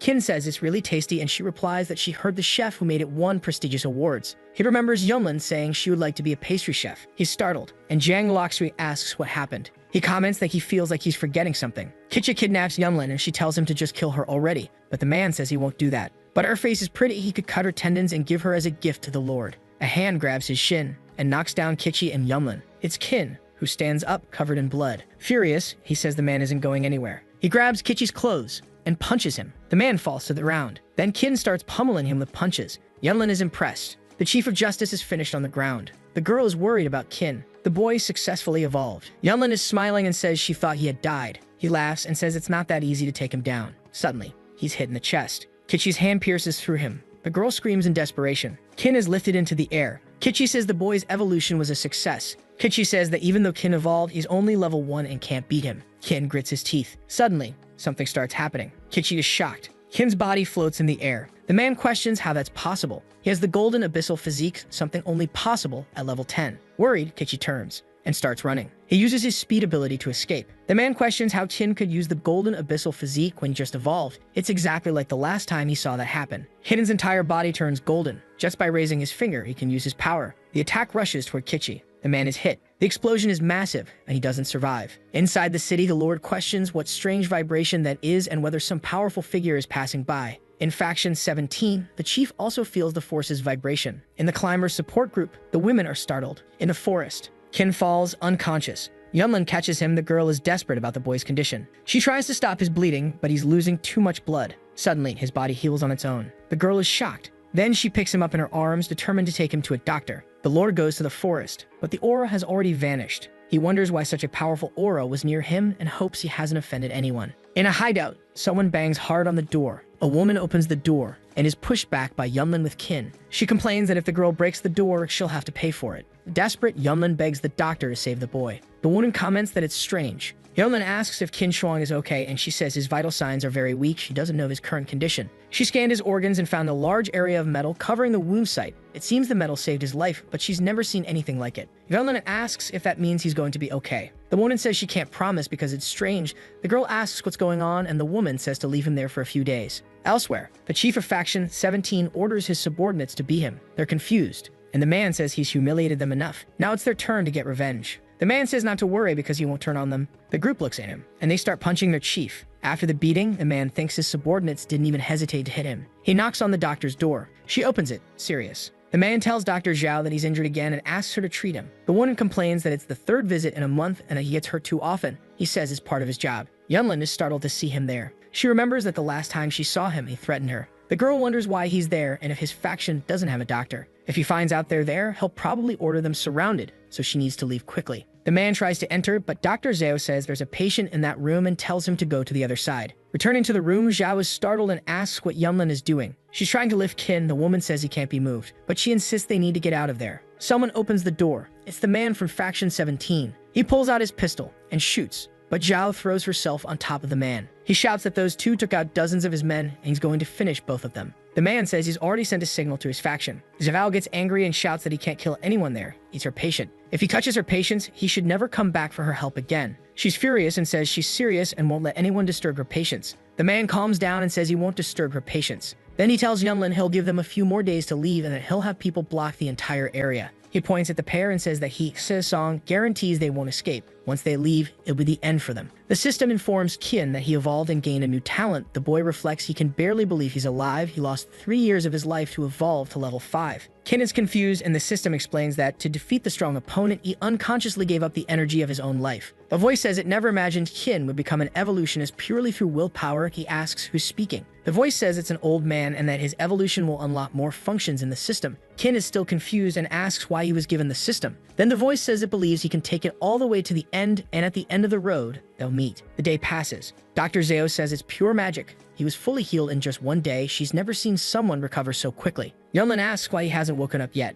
Zhao agrees that he should have already woken up and thinks maybe he needs some kind of stimulus. She punches the boy, who wakes up startled. Kin asks if she's a monster and why she did that. The doctor says he's recovering well. Yunlin tells the boy to put on some clothes. Sometime later, Kin asks if the members of Faction 17 are surrounding them, and Yunlin confirms. She says she could normally fight Song, but she's still injured from the last battle. Angrily, the boy says he's going out to take care of them. Yunlin says she'll go with him, but Kin tells her to stay and focus on recovering. He smiles and says he can handle them all on his own. Outside, a man asks Song why they don't just invade and finish off the two of them, and he responds that he promised to Dr. Zhao. Another man says the doctor must go out to buy medicine, and they can take advantage of her absence to get them. Excited, Song says that it will work and tells them to follow that plan. He orders the men to grab their weapons and take down Kin, but to leave the girl alive. Suddenly, the doctor's door opens. Song is confused. It's Kin standing there, and he says they have no reason to come over because he already came to them. Seeing the boy, Song is furious that he dared to show up and orders the men to finish him. But several energy beams begin to surround Kin. He looks confident. The status panel is activated. Kin can now see the power level of his opponents. All of them are level 1, except for Song, who is level 3. Meanwhile, Kin is level 1, a perfect evolutionist, and the system uses his abilities to increase his speed and strength, raising his chance of victory to 90%. He quickly starts moving among the enemies and hitting them, until he reaches Song and punches the guy. All the men fall to the ground and Xiasong is left speechless. Angrily, he says that the last time he saw Qin, he was just an ordinary human. The boy says that if he had used weapons, everyone there would be dead, but you will give them a chance to live. Qin orders them to kneel and bark like a dog. At the merchant's hideout, he says that's all the gold he managed to gather. Qin says it's exactly what he wanted and gives him several cans of food. The boy leaves and tells the man to keep stockpiling gold for him. The man is confused that Qin wants gold. Usually people trade food cans for zombie cores. Qin now has 20 kilograms of gold for himself. He tells Yanlin that he's going out to get supplies, he's going to search for more food and water. Then the boy requests the dimensional jump. He wakes up to someone knocking at the door. He opens it. It's Jiang Luoxu, very worried. She hugs Qin. The boy asks why she's so nervous and the girl says he disappeared for days. He makes up an excuse and says he was busy with some business and had no cell signal. The girl gets upset and says he needs to let her know when he's going to disappear. She was about to call the police. Nervously, Qin says he understands. Then he says he's going to give her a gift as an apology. Jiang Luoxu says she doesn't want anything and that he shouldn't spend money on her. Qin tells her not to worry because he made some money in the last few days. They should go shopping and she can choose whatever she wants. The two go to the mall. Jiang Luoxu says they're in a very expensive store, but Qin ignores her. He tells her to pick anything she wants because now he has money to buy several of those. Jiang Luoxu asks how he got so much. Speaking with the clerk, Qin asks her to show him the best merchandise. She hands him a pearl necklace. Qin puts it around the girl's neck. She kisses him on the cheek and says she liked it and that she'll love any gift he gives her. The boy says he'll take it and asks the clerk to wrap it up. Qin says he'll go to the bank quickly to deposit a few things and will be right back. At the bank, the boy asks if they buy gold and the woman confirms, asking how many grams he wants to sell. The boy opens his backpack for the banker. In a separate room, the manager comes rushing in. He apologizes to Qin for making him wait, then asks to see the gold he brought. The boy tells him to check inside the backpack. He's shocked by what he sees. Qin tells the man to test if it's real gold and says it's 20 kilos. After some time, the manager asks Qin to sign a document to complete the exchange. As Qin leaves, a bank employee asks the manager how much they pay the boy. The man says the gold had 99.6% purity, worth 6.6 million in cash. Qin returns to the luxury store and is startled. Jiang Luoxu is arguing with a woman. She says the necklace is hers, but the woman says she hasn't paid yet, so she has no right to it. Qin asks what's going on, and Jiang Luoxu says that woman stole her necklace. The woman hands money to the clerk and says she wants to buy the necklace. But Qin hands over a piece of gold and says he wants to buy the necklace. That piece of gold could pay for dozens of those necklaces. Angrily, the woman says that gold must be fake. The clerk says the necklace was already reserved, so even if the woman pays first, she can't take it. She wraps the jewelry and hands it to Jiang Luoxu. The woman storms out of the store in fury. Jiang Luoxu tells Qin they should go to the market to do some shopping, and he agrees. Someone hits the boy with a can. It's a group of men with mean faces. The woman sent them after the couple, and one of the men is outraged that they stole his girlfriend's necklace. The group approaches angrily and says they're asking for trouble. Qin pulls Jiang Luoxu behind him. The girl tells Qin Shuang to run, but nothing happens. The boy turns and tells Jiang Luoxu they should head to the market. She asks where the group is. She looks and sees all of them lying unconscious on the ground. Qin says he doesn't know what happened. Jiang Luoxu and Qin shot peacefully until the girl's uncle shows up. She asks how he knew where she was and if he put trackers on her phone. The man asks if she already forgot what she promised her father. He tells her to go home with him, but Qin steps in front and says she doesn't want to go back with him and tells the man to leave. Angrily, the man says Qin is useless for Jiang Luoxu. Her father is already looking for a decent husband for her. Once he finds one, she will get married. The man asks Jiang Luoxu if she remembers what her father said he would do if she refused. Her father said he'd get someone to buy Qin and throw him in the river. Lowering her head, Jiang Luoxu says she understands and will go back with him. But Qin tells him to wait. He asks if Jiang Luoxu could be with him if he became rich. Mocking him, the man asks if he means having more than 6 million in the bank. Then he tells Qin to stop dreaming and to come back when he makes 600 million in a year. Qin starts thinking about the 600 million and concludes he needs that amount to have Jiang Luoxu. He will gather that sum and go after her. At base G04, a man asks if the soldier found it and he replies yes. The Earth Alliance wants thousands of black crystals in exchange. The man gets angry at the absurd amount and asks if they're trying to drain his blood. The soldier says that if he can't offer that amount, they told him to forget it because they'll sell to someone else. Meanwhile, the man reflects that although it's very expensive, if he manages to buy it and gift it to the right person, he will gain great support and everything will be his. The man says he'll do it and orders the soldier to fetch what he wants. Far away, Qin says he's back from the trip. He's loaded with bags and suitcases. Yunlin is surprised he came back with even more things. Qin starts listing what he got. Confused, Yunlin asks why he bought so much flour. The boy says it's to make desserts for them. He says he remembers she said she wanted to be a pastry chef. The girl says her mission is to protect Qin and no one has time to make desserts. Qin steps closer and says she still hasn't fully healed from her injuries and should rest at the base. Smiling, Ruyo says she's going to hit the road with him and Kin agrees. But Yunlin steps in and says that's not going to happen. She asks her sister what she's plotting and if she wants to get Kin killed on the road. The girl asks why Yunlin thinks she'd be so cruel. Ruyo says she doesn't want to freeload anymore and will cooperate with Kin Xuan this time. The boy says they'll leave the next day. Kin arrives at base G04. He wonders why the entrance is so narrow, and Ruyo replies that it's easy to defend and hard to attack. It's better that way against zombies and enemies. Inside, 2 men carry a box. The chief asks if that's the treasure and orders them to open it for him. Inside is his stone staff. He says it looks like an ordinary item and questions if it's fake. When he threatens to touch it, they shout for him not to. That staff is poisoned. Even an evolutionist can be affected within minutes of contact. Even a level 5 evolutionist can only hold it for a maximum of 15 minutes. The man is shocked that it's so toxic and wonders why anyone would want it. Then he asks if they confirm the item's authenticity, and the soldier says yes. They tested it on 5 non-evolutionist individuals. They all mutated shortly after touching it. The man is pleased and says he feels better when his subordinate takes care of things for him. Someone calls for the commander and says 2 traders just arrived and want to make a deal. They have a bag full of canned food. He gets excited and says that's a lifesaver, especially since he's broke. Kin and Ruyo wait for the commander, and the girl tells the boy she's never been to that base. He replies that he needs money fast and she doesn't need to be afraid. Excited, the commander arrives apologizing for making them wait. He says he heard they brought items to trade and asks if he can see them. Kin opens the bags and shows him. The man is stunned and says that just one of those cans is worth a fortune. There must be nearly 100 there. He signals his guard and asks what they want in return. Ruyo says they want zombie cores, gold, and also jewelry. The soldier shuts the door. Ruyo asks why he did that. Smiling, the commander says it's nothing serious. He just wants to discuss the value of everything properly. Then the commander orders his soldiers to seize the duo. Ruyo asks why Kin is just standing there and yells at him to run. He takes a deep breath and questions why people in the apocalypse are like this. He just wants to do business peacefully. The boy moves through the soldiers with super speed, leaving them shocked. He climbs the wall using his hands against the rock. His leg strength now also allows him to make powerful jumps. His movements have also become very precise and he can land strong strikes at high speed. In the blink of an eye, he can take down his opponents. The commander is speechless after seeing Kin defeat all his soldiers. Ruyo wonders how Kin Xuan can be so powerful. In desperation, the commander says it was a misunderstanding, but Kin doesn't want to hear it. After being beaten, the man complains he's in pain and says he made a mistake. Kin asks why the man made him do that and says he doesn't like it. Then the commander says he'll give him whatever he wants and make the trade he desires.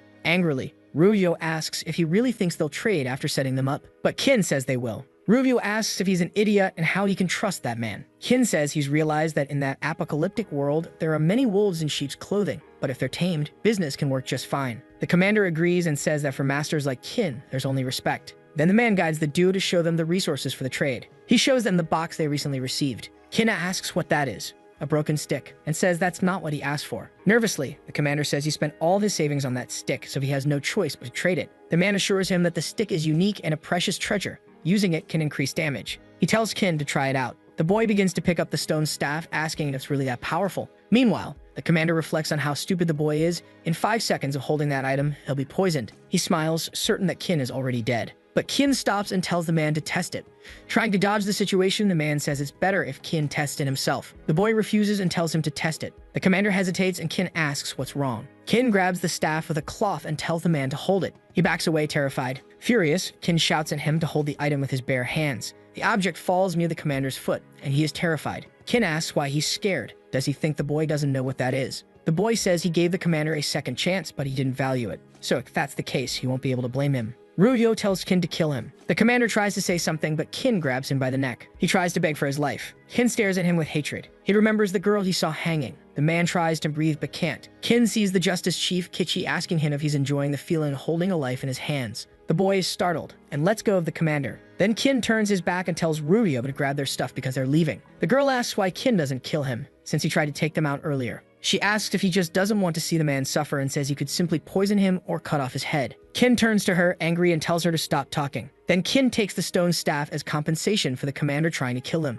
Ruyo reflects on how the boy is a coward because he can't even kill someone. He has several abilities, but they're useless. That boy can't protect her sister. As they leave, the commander asks them to wait. Nervously, he asks if Kin can save his base. Angrily, the girl asks if he thinks they work for charity. The commander begs for their help and says that if they do it, they can take whatever they want from the base. Worried, the man says they are on the brink of death, and if no one helps, the base will be destroyed. Ryu asks if he's still trying to fool them and says the man is asking to die. The man says that to get a level 5 evolutionist to help them, they sent many supplies, but the others still want more, and now they have nothing left but to steal. He asks Kin to follow him and says that if he sees, he'll understand. The man shows the duo. There are several burned bodies in a ditch. Then the commander says those were his men, all killed in just one day. Kin asks why, and the man replies that every day they lose more men, and it's not due to outsiders. It's all because of the base leader. To avoid the spread of disease, they need to burn bodies daily. If you get too close, you can feel your stomach turn from the smell of burning flesh. Rubio asks if their leader is insane and says that if he keeps going, he'll wipe out everyone in the base. The man agrees and says that's why he decided to bring down the leader. Kin asks if that's why he spent so much money trying to get a level 5 evolutionist, and he confirms it. But one level 5 isn't enough, they need at least 3 together. Their leader is a level 7 evolutionist. The base leader walks through the streets,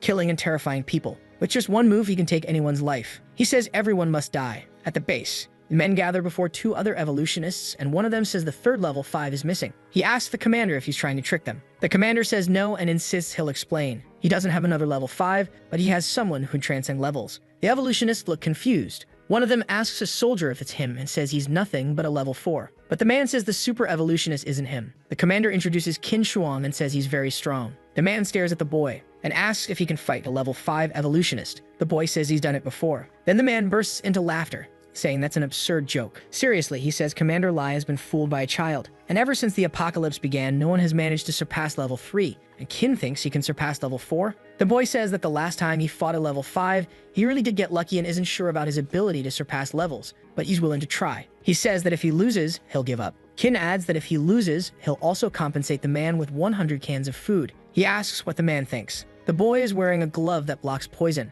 Commander Lai tells them not to waste energy and asks them to forget the fight. But the evolutionist says if Qin doesn't prove he can surpass level 4, he's out. He won't risk his life for a kid. Sometime later, Qin reminds the man this isn't a fight to the death, it's just a competition. The man agrees. They stand face to face. Someone signals for the match to start. The man charges at Qin, but the boy defends himself with a poisoned stone staff. The staff echoes. Qin reflects that punch was really strong. Besides that, the man is very fast. He'll need to use his best ability right away. The man says Qin can move a little, dodging some of his punches, but he's still far from surpassing level 4. The man knees him. Qin falls to the ground and wonders if all level 5s are monsters. The boy runs away and the man yells for him to stop dodging like a coward. Qin looks back and sees the man getting closer. This is his chance. He's going to end this in one strike. The boy charges forward with the stone staff and hits the man, but he doesn't react. Qin asks how it feels, if it hurt a lot, then says that move is called Bloodline Annihilator. The man remains still. Watching everything, Commander Lee asks the other evolutionist if his older brother is married, but he replies that the commander shouldn't worry, his brother will handle it.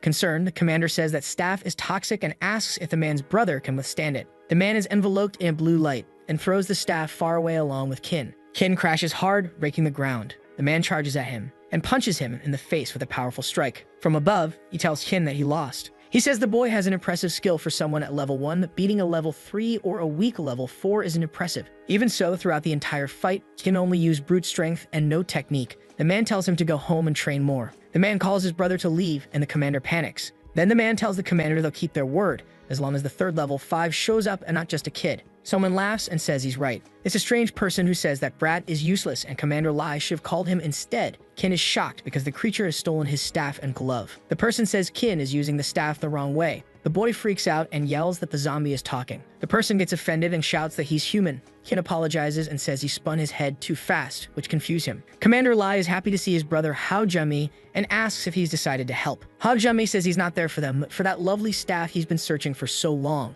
Qin complains that the staff was given to him. Outraged, Hao Jummi asks the commander if that's true. The commander says he bought that staff for Hao Jummi with a lot of money, but he should accept helping them. Please, the weirdo says then he'll accept. The commander asks Qin to calm down and says he had no choice, but if the boy decides to stay and help, he will be rewarded. Qin says he can stay and help, but on one condition. The boy says that once this is over, all trades made by the base must go through him, and he will be the sole supplier. The man says the base needs food and medicine and asks if Qin can provide everything. Qin confirms and says he sells everything cheap, they just need to give him gold. The commander says that sounds like a good deal and agrees. The level 5 evolutionist is in some pain, but hides it. Later, everyone is gathered, and the commander says he's grateful that they all agreed to help. Now he will explain the plan. To help communication, the commander starts with some introductions. One of the evolutionists introduces himself as Fang Wu. He has the ability to make himself bulletproof. His brother introduces himself as Fang Wen, level 5. He can freeze anything he touches. Habjummi introduces himself. He is also level 5 and giggles. Kit introduces himself and says he's level 1 and has the ability to gather energy.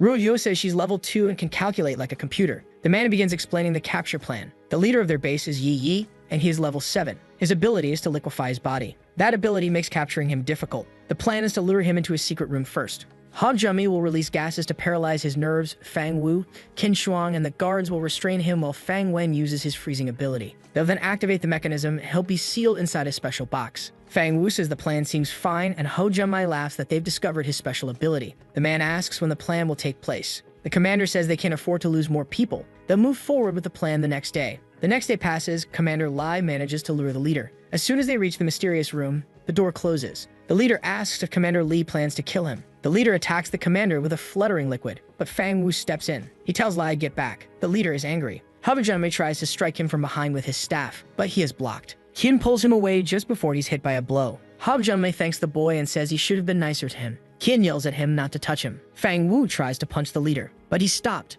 and the leader manages to cut his skin. The man is shocked that something could break through his defense. The leader says that high-pressure, high-speed liquid can penetrate anything. Fang Wen approaches the enemy. He freezes the liquid the leader uses to attack, and Fang Wu throws him far away. The leader becomes furious and attacks Fang Wen, but Qin moves quickly and rescues him. As he goes to strike the leader, Fang Wu shouts for him to stop looking around and focus on him. The man punches the leader. He yells that the leader's form has broken. This is their chance. Fang Wen says this is the moment. Qin quickly takes him to Yi. The evolutionist begins to freeze him, but he's blocked by a whirlpool of water. Qin asks if he's dead, but the man says no. It looks like the leader dispersed to escape. The liquid hits the floor. Commander Lai yells for the guards to protect the door and not let Yi escape. Then the leader begins to reform. He's surrounded by liquid. Fang Wen wonders what he's doing. Lai grows nervous, recognizing the move Yi is about to use. The commander shouts for the soldiers to hide behind their shields. Yi begins to unleash a cutting attack in all directions. It penetrates even the shields. The captain is hit. Fang Wu shouts for everyone to hide behind him. Yi keeps attacking. Lai yells that they broke through.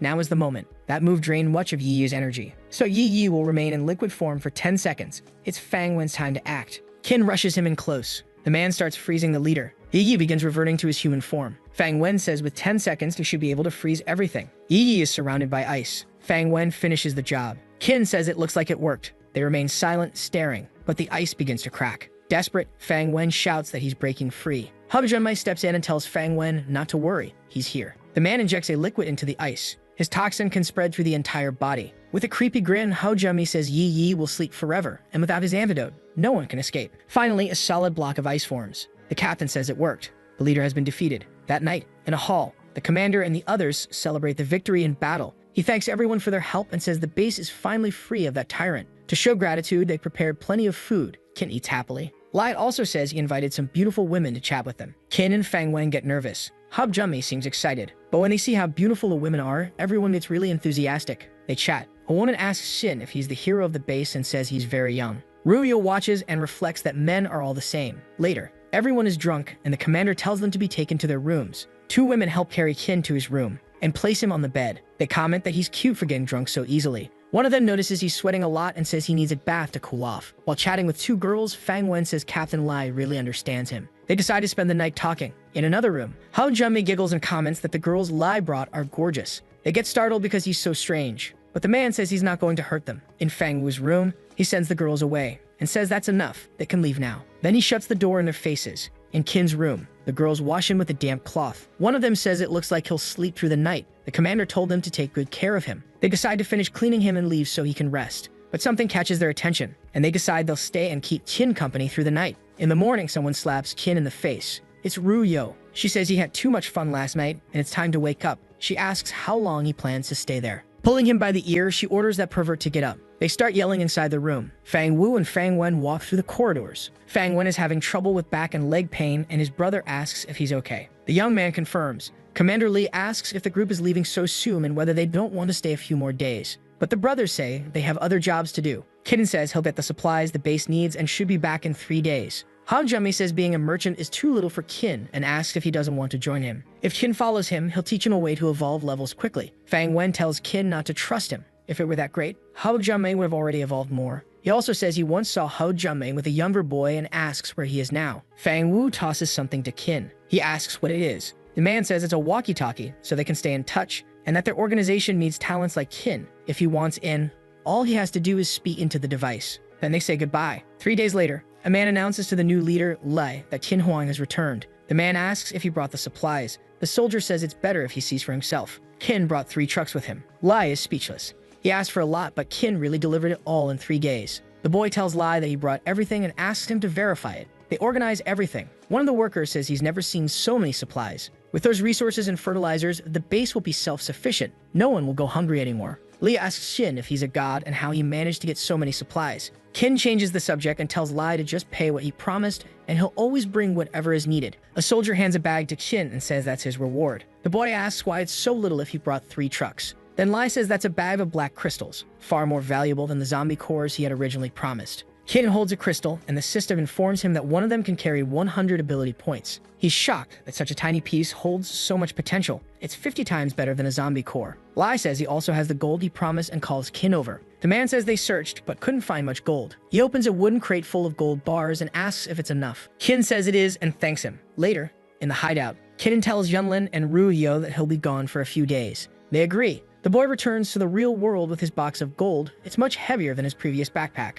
Under the lid, Qin finds a painting. It looks like an old piece of art. He tries to read the name, but it's in English. Qin reads the name Picasso and concludes it's a strange name. He hangs the painting on the wall. Another day, 2 men observe a painting. One of them says the piece is quite weird, and the 200 million he spent on it was worth it. Another man says that Jiang Luoxu is on the blind date they arranged for her. The man tells Uncle Zhao to keep an eye on his daughter and not let her cause trouble. Zhao agrees. Zhao asks what he should do about Qin Shuang. They still haven't tracked the source of his gold. He suggests they could contact the police. The man says Zhao doesn't need to call the police. He himself authorized the gold purchase. That boy has good connections, and they need gold. But Jiang Luoxu must not end up with him. The man wants a capable, worthwhile son-in-law. At the blind date, the boy meeting Jiang Luoxu asks if she liked the restaurant he picked. She says yes. He comments that her father said she's been spending too much time at home and invites her to his family's island. But Jiang Luoxu says it's not necessary. She's not interested. Trying to persuade her, the man asks where she'd like to go. Maybe a trip to another continent, but she refuses. Serious, she says she'll be honest. She only came to the date by force. She has no interest in keeping in touch with him. Jiang Luoxu stands up and says the boy is a playboy, so since they finish eating, she won't waste any more time. She walks away. The man, irritated, comments that she was ungrateful. At night, Jiang Luoxu returns home. Her father is there and says he heard about her dinner. Angrily, she asks why he's there. The man asks if she won't even call him father after everything. Jiang Luoxu tells him to leave, he has nothing to say, and if he shows up again unannounced, she'll call the police. Her father says that if she keeps scaring everyone off like this, she'll drive away all the candidates from prominent families. Furious, Jiang Luoxu shouts that he's only treating her like an object for his own gain. She already has someone she loves. Sternly, the man says that boy is a nobody and won't make her happy. Besides, he doesn't want to leave the business in her hands. Jiang Luoxu asks how he knows Qin isn't qualified and reminds him that he was a nobody in his youth. She doesn't care about the business, she just wants to be happy. The man asks if she'll still act like this even if it means Qin Shuang's death. If she doesn't obey, the boy will disappear. The girl says her father is driving her toward death, just like he dragged her mother to hers. That's his goal, to do the same to her. The man yells at her to shut up, but Jiang Luoxu yells back saying that's who he is. He drove her mother insane. He slaps her across the face. She looks at him with hatred. Meanwhile, Qin is in his room,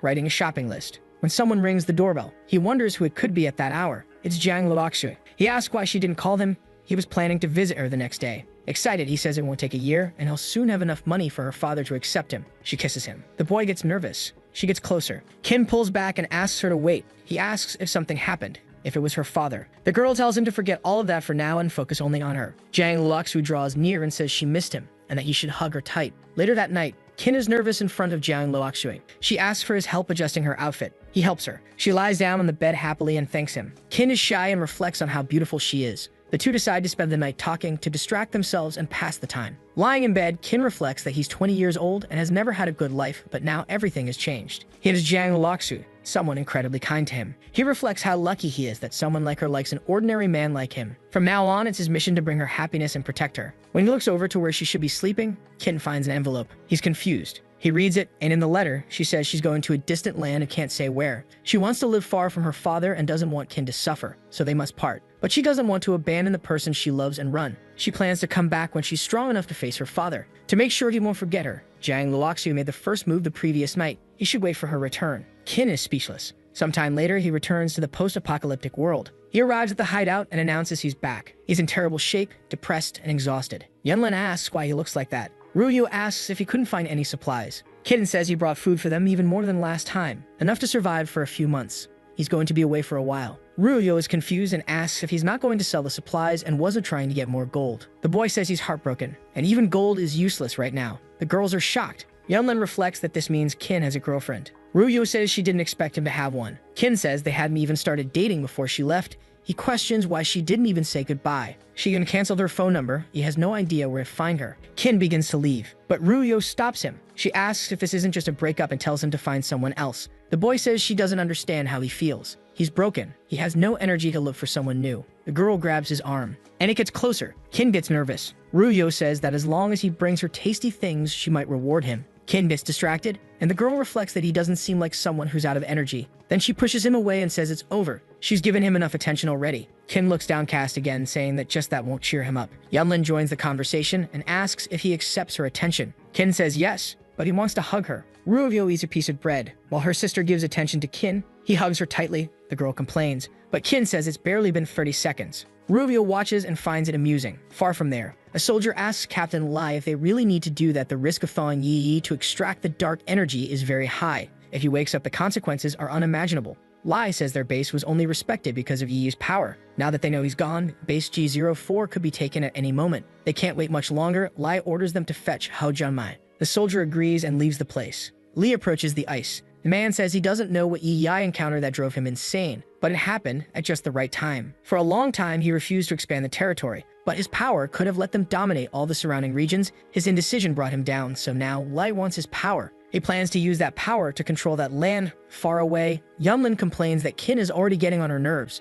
Something beeps in her backpack. The girls are confused by the noise. Kin searches his own backpack. It's the walkie-talkie Fang Wu gave him. Ryuyo yells at him not to answer yet. If he responds, they'll be able to locate the Du's base. Kin says he'll leave before answering. He uses his speed to get out of there. The boy crosses part of the city and goes to the top of a building. He connects the walkie-talkie and asks if it's Fang Wu. Kin apologizes for not getting in touch. On the other end, Fang Wu says he doesn't want to talk about that. He needs his help but will reward him accordingly. It seems they're in trouble and urgently need his special abilities. A batch of their supplies was taken by a horde of zombies. There are also some people inside. Kid must get there as soon as possible. The man gives the exact location. The boy looks toward the direction he needs to go. There the zombies try to attack. The people trapped inside sit in despair on the ground. They don't even have bullets. The zombies keep trying to break in. One of the men says the base already called someone to help them and they should be rescued soon. Kin arrives at the place. He looks around and is hit by something. The boy falls to the ground. A woman calls Fang Wu and says the kid he found is very careless. Fang Wen tells Shi not to treat him badly. The boy might be useful. The woman says that's what they'll see,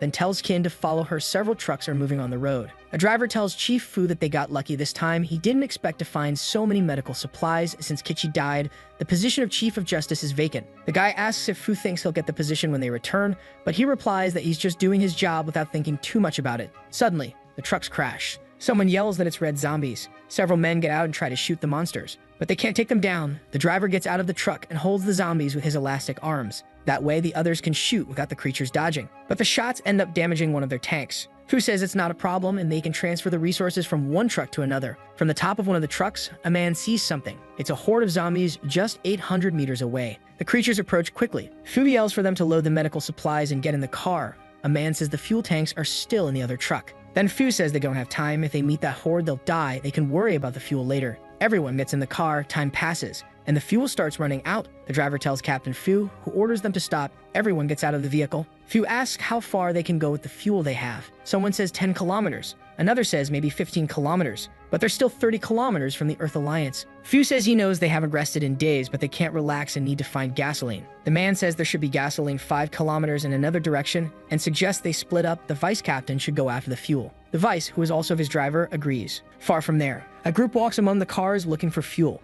One of the men says they must have gathered enough already. The vice captain tells them to regroup with the others, but some of his men are caught by zombies.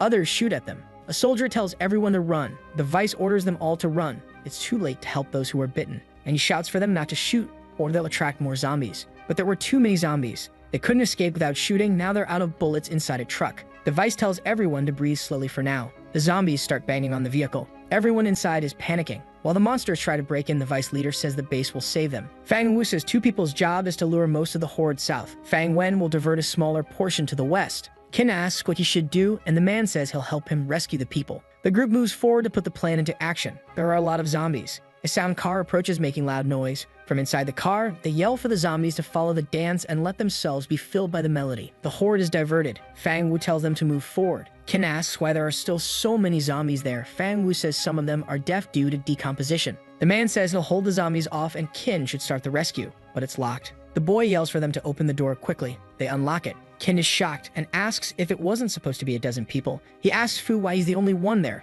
After the rescue, everyone gathers. Fang Wen is shocked to see it's just one person and asks where the others are. Fu says that the night before, he and his group were ambushed by base G04 and everyone died except him. Angrily, Fang Wen asks if it's really just him and no supplies, then says that if they had known, they wouldn't have mobilized so many people. Fu says he also sent a small group to get gasoline in their trap too. Seriously, Fang Wen says their lord only paid for one rescue, another will cost extra. Fu says it's an emergency. If no one helps, they'll die, and he's willing to cover the costs personally. Qin says he'll rescue them, but Fang Wen says they didn't agree to that. The boy asks if Fang Wu didn't promise to pay him and says that's the reward he wants. Fang Wen says he doesn't know if Qin is a genius or an idiot. Walking away, Fang Wu says Qin can go rescue them. His younger brother is outraged by Fang Wu's decision and asks if he knows how dangerous that's going to be. A zombie appears on the rooftop of a building. Fang Wen is startled. Several others appear. The group is shocked. Someone asks why so many red zombies appeared all at once. One of them jumps toward the group, but the woman grabs it and quickly annihilates the monster. Several others head toward the group. Fang Wen says it's strange for so many to appear at once. His brother shouts for the group not to waste energy and to run to the car. Fu and Xin also fight the zombies. The boy yells that they can't run to the car because it's surrounded by zombies. Fang Wen is startled and confused by the situation since they had already lured the zombies away. But it seems they've come back and appear to be in far greater numbers than before. The horde is immense. Fang Wu tells them not to panic because low-level zombies can't climb. They should deal with the red zombies first. The group begins to take down the creatures on the rooftop until they've dealt with them all. Fang Wu says now they just need to figure out how to escape that sea of zombies. One of the zombies sinks its fingers into the wall and starts to climb. Several others do the same. Qin shouts that the zombies are climbing. They're like the giant monster he saw when he first arrived in that world. Fang Wu yells that it must be a joke that giant zombies are also appearing in groups. The man says they're doomed. There are 6 of them. The woman says this is unusual. First a level 3 red zombie ambush, now level 3 giant zombies that usually wouldn't happen. Fu says the situation with the zombies is bizarre. It's as if they can think and have planned to catch the enemy all at once, like they're an army. A man says it seems there's only one option left. Qin looks confused and points to a place. There's something wrapped around a building. It looks like a huge smoke creature with countless legs wrapped around the building. The man lowers his glasses and says that's bad. That can only be a zombie king. Some people manage to resist the zombie toxin through their willpower, but some evolved into a grotesque form in the zombie king. He can command hordes. A man shouts for them to run. That's a level 3 zombie king, but it's not close enough yet. They can still escape. Fang Wen dodges a blow from a giant zombie. He complains that the monsters are climbing the building very quickly, and the woman tells him to leave while she deals with the zombies. But they're surrounded and don't want to leave anyone alone. Fang Wen asks if Qin can jump to the next building. The boy says yes, but he can only carry one person at a time. Captain Fu puts his hand on the boy's shoulder and says he's counting on him. Qin tells him to hold on tight. The zombie king begins to approach. The boy prepares his jump. The monster emits a kind of sonic scream that hits everyone. It's a terrible sound. Fu complains that his head hurts. Qin notices he can't use his abilities. The giant zombie hits the woman. She falls to the ground, injured. The others are also affected. Qin realizes no one there can use their powers. Then he remembers the bullet of perdition, but the system informs that the target is too far away. Trying to protect the woman, Fang Wu is bitten by a giant zombie. The boy concludes there's only one way to fix this, and asks the system to use all his black crystals and zombie cores to evolve. The system comments that evolution may fail, and asks if Qin wants to proceed anyway. The boy confirms. Then Qin starts evolving while the others are attacked. Some evolutions fail. The fight against the zombies continues. They are winning and the king is approaching. Qin gets angry because many evolutions are failing and the system is very slow. The system finishes, and now Qin is a level 4 evolutionist and gained his skill of super focus and clear mind. If he uses this, the zombie king's sound won't affect him. His mind is calmer than before. Even abilities he didn't know how to use before are now perfectly clear to him. Fang Wen shouts for someone to save him. The giant zombie prepares to finish him. Fang Wen prepares to die and hopes not to reincarnate in that apocalypse. Fang Wu stays in front of the girl, protecting her while being hit several times. Qin attacks another zombie that was attacking another group member. He rips the monster's head off. The zombie holding Fang Wen falls, lifeless. The man asks if Qin saved him. The zombie king is shouting, but something orders him to stop and raise his finger. Qin is serious. The zombies below become more agitated and start growing wings. They jump onto the building at high speed. Qin notices they're jumping much higher and moving faster than before. One of the Zombie King's abilities is to cause mutations in common zombies, giving them good skills before they die exploding. The winged zombies start climbing the building. The woman shouts for them to return to their positions to fight, but the creatures dodge them. Fang Wen is scared because they're not paying attention to the group. They didn't even notice. They're going straight for Qin Shuang. Everyone rushes at high speed and gather around the boy. Fang Wen is worried and shouts for Qin. But a huge explosion happens and the zombies fly away. Qin complains it was close and he even thought he was going to die. There were too many zombies at once. Shocked, Fang Wen asks how he took down so many zombies with a single move. He questions if Qin's ability wasn't speed. Fang Wu says he noticed something different and asks if Qin is now a level 4 evolutionist. The boy confirms and says his special ability is not speed but energy accumulation. Shouting, Fang Wen asks how it's possible he's level 4 if he was level 1 not long ago. Qin tells them not to talk about that now and tells the group to run while they can. He will hold off the Zombie King. The woman asks if Qin can handle it alone and says they can stay to help. The boy says that if they stay, he'll worry about the group's safety. Qin crouches and starts collecting the cores from the dead zombies. Qin says he has a secret escape plan so he's not going to die. If things get really bad, he intends to use dimensional jump. So if the group stays, it will only make things worse. They should leave. Sometime later, explosions continue on top of the building. Qin keeps fighting. Even though 2 hours have passed, at least his stamina is much higher after the evolution. By then, Fang Wen and the others should already be far away. He spent much of his energy fighting those smaller creatures to ensure the group's escape. Now he must focus on what matters. Qin points at the Zombie King and mocks it. He says the monster is controlling weak zombies and doesn't seem to like him much, but if it wants to finish him, it should come there in person. The Zombie King seems to get furious and charges at Qin. Just as the boy thought, the monster can understand him. With a quick attack, it knocks down the entire building. Qin is surprised. The boy gets excited because the Zombie King is quite fast too. He wonders how that monster can be level 3. He needs to cut it at the root quickly. When they fought the Mad Leader, he concentrated his power to simulate a water blade that even cut Fang Wu. He might try something similar. He just has to concentrate everything to the limit. Qin uses all of his power to strike the Zombie King. The monster agonizes. It seems to have worked. Far from there, the Mad Leader is unconscious, immersed in a tank controlled by Hou Junmai. He fills the tank with his extraction liquid. In 3 days, Yi Yi will have his dark energy extracted. Li asks if that's all. Hou Junmai says he's done this many times, but never on a high-level evolutionist. But Lai must be patient. In 3 days, he'll have all of Yi Yi's energy. Fang Wen's group flees in their cars. The walkie-talkie rings. It's Qin, asking how they are. Fang Wu says they already rescued everyone there. The Zombie King ordered all the zombies to attack Qin, so it was easier to do the rescue. Qin is happy. He was afraid the group was hurt. He didn't think they'd rescue everyone so quickly. Fang Wen tells him not to worry about the group's injuries. The rescued had plenty of medicine, and the poisoning is almost neutralized. Then Fang Wu says to talk about Qin and asks how the boy is. But Fang Wen tells his brother that if Qin had time to contact them, everything must be fine. The boy confirms and tells them to find a place to meet. The Zombie King's core can carry 10,000 skill points in the system. Qin thought he'd be in trouble using all his points. He didn't expect to find 10,000 in the Zombie King. Suddenly, Qin faints. His energy is gone and he enters a kind of coma. A car travels down the road. Inside are Fu and the girl. She asks Fu where he's taking her since the Earth Alliance is in the other direction. Fu replies that this route is better for supply transport and has fewer zombies. As they approach, a man readies a bazooka to hit them and says they finally arrived. He fires and hits both vehicles. The cars explode. Fu leaves the vehicle coughing. He says fire wouldn't hurt him, but explosions would. It almost blew him up too. The man approaches with his group and apologizes, saying they had no choice. After all, taking down those 4 is very difficult. If they have a chance to take them all at once, they shouldn't waste it. Still, they only captured them thanks to Fu. Now they will take them to Camp 17. Qin remains unconscious on the ground. When 2 people approach him, one asks if Qin is sleeping and if he was the one who took down that level 3 Zombie King. The other says it's too dangerous for him there and says they should leave with him. Time passes. Qin keeps sleeping until someone pulls his cheek. He wakes up angry and shouts. 2 little girls run away. Qin is confused and wonders what place this is. Qin asks if he really slept for 10 days and says that's a long time. He asks how Fang Wu and the others are and says he needs to contact them soon. The woman answers that they confiscated his walkie-talkie. He can't use communication devices inside the base. Qin tells her to give the device back and that he'll contact the group as soon as he leaves the base. The woman asks if he really wants to leave like that and if that's how he treats his rescuers. The boy apologizes and says he will properly repay them for their kindness and asks if they need supplies. She replies that she appreciates his generosity, but that's not what they need most right now. What they need are strong people like Qin.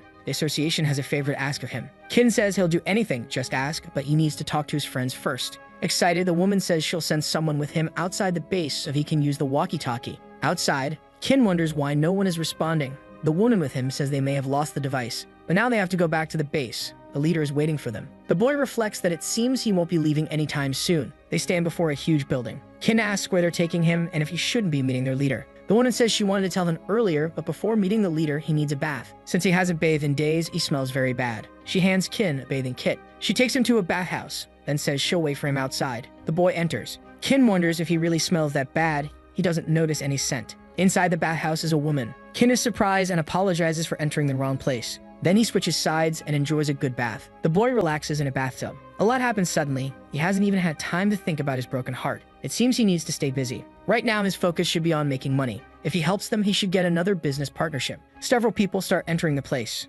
The girls excited for bath time. Kin is surprised. He gets confused and wonders what's going on and why they're all women. Kin covers his head with a towel so they won't see him. No one seems to have noticed him. Kin needs to leave as soon as possible. A girl sits next to him and complains the water is hot, but another girl calls her and pushes her into the water. It's Kin's chance to get out of there. But a woman stops in front of them and calls for the team members. She says the mission's success is thanks to the team's training. Their courage made them strong. Then the woman proposes a towel fight. She wants to see how the team handles a fight with no prior preparation. Two girls try to open the bathhouse door, but the leader says it's locked. If they want to leave, the key hangs around her neck. Only the final winner will get it. Now they have 3 minutes to find a partner. The girls grab the captain and say they want to join her. Some others pair up for the fight. Then the woman shouts that the 3 minutes are up and asks if everyone has a partner. One girl cries, saying she couldn't find anyone. The team has an odd number, and everyone thinks she's too weak and doesn't want to join her. The girl asks the captain if she can participate. The captain says there's one person without a group and points to Kin, who's hiding in a corner. The boy is speechless. He disguised himself to look like a girl and asks if the captain is talking to him. Everyone wonders who that person is and says he's not part of the team. The captain asks Shin to come closer and join. He agrees. She tells the girls they can't use their special abilities in the fight and that the duel can begin. The girls start attacking each other. Those who haven't liked each other for some time take the chance to settle scores. Kin's partner wonders why no one wants to duel them. The boy says he doesn't know either. Meanwhile, the captain keeps overpowering people. Her partner is happy to be on her team. Sometime later, almost everyone is defeated. Only 3 groups remain. She asks the vice captain which group she wants to face. The woman asks if she really has to be asked. Then she calls the captain to fight. She gets ready, and an epic battle begins. The two attack from different angles with varied strikes. The captain tries to throw the vice captain to the ground, but she manages to catch herself in time. Kin watches and reflects that it's very impressive. They fight quickly. Their partners worry when the captain takes a hit to the neck. The woman admits she lost and says Xiaohui got very strong. Then the captain says there's only one pair left to face, and if she wins against them, she'll be the winner. Kin's partner asks him to go first. Kin gets excited and says he will fight. His partner asks if he has fought before. Kin says he's never fought before, and if he decides to fight, he'll be found out. The girl says then she'll go alone and advances on the vice captain, saying she learned several new moves. But she's quickly defeated. The vice captain grabs the key and says Kin's pair, Tuanzi, needs more practice. Everyone is very happy to get out of there. They are hungry and decide to go eat something. The vice captain asks the captain if she let her win, but the woman denies it and says she's Xiaohui got strong but is still very insecure. Kin watches them all leave. He should leave the place soon. His partner stands up and sees a thread coming from Kin's towel. She decides to pull it. Kin's disguise falls. He panics. The girl has no reaction. She starts yelling for the captain, but Kin pulls her away first. The captain and the vice leave. Kin explains to the girl he didn't end up there on purpose,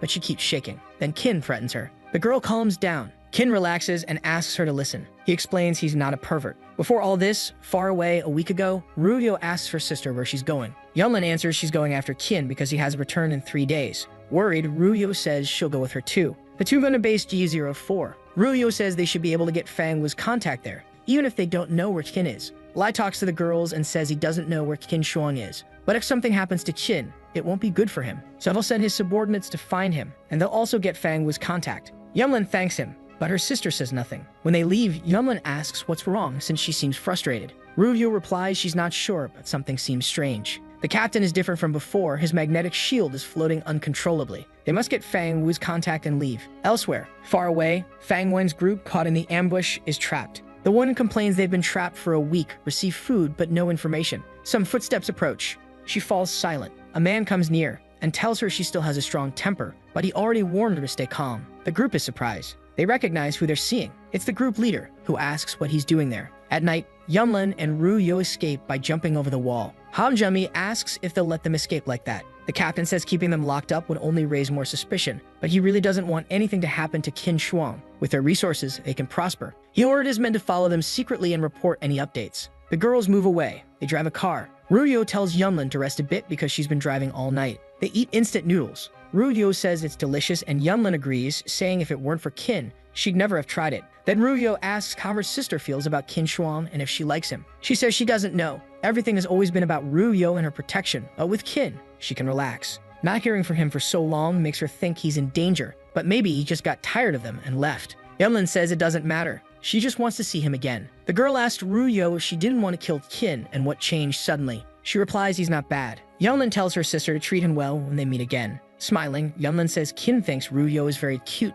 He already told her personally and Yunlin agrees. In the middle of the road, the car has a problem. Yunlin asks her sister if it can be fixed, but she answers no. They'll need to check other cars on the road that have the same model. Ruyo complains the car always lets them down and Fang Wu's faction is only 10 kilometers away. Yunlin says they should get another one, but her sister doesn't want to. They go to a parking lot. The pair looks for the part they need. Ruyo finds what they're looking for. Something approaches. It looks like a tricycle. Yunlin yells to her sister that someone is approaching. The tricycle stops and it's the leader of Fang Wu's group driving who says he doesn't steal women. He's shocked when he finds out they want to find Fang Wu and says he's going to get in right now. The man asks them to get in and go together. The girls climb into the truck bed. Ruyo tells Yunlin that getting into a stranger's vehicle isn't a good idea. Yunlin says he even has a photo with Fang Wu, but her sister says that doesn't guarantee he's a good person. Then Yunlin says if he's a liar, she can kill him and Ruyo agrees. Inside the vehicle, the man hears everything. Later, at Faction 17, the leader asks what time the man they called will arrive. His subordinate says he should arrive late afternoon or not at all.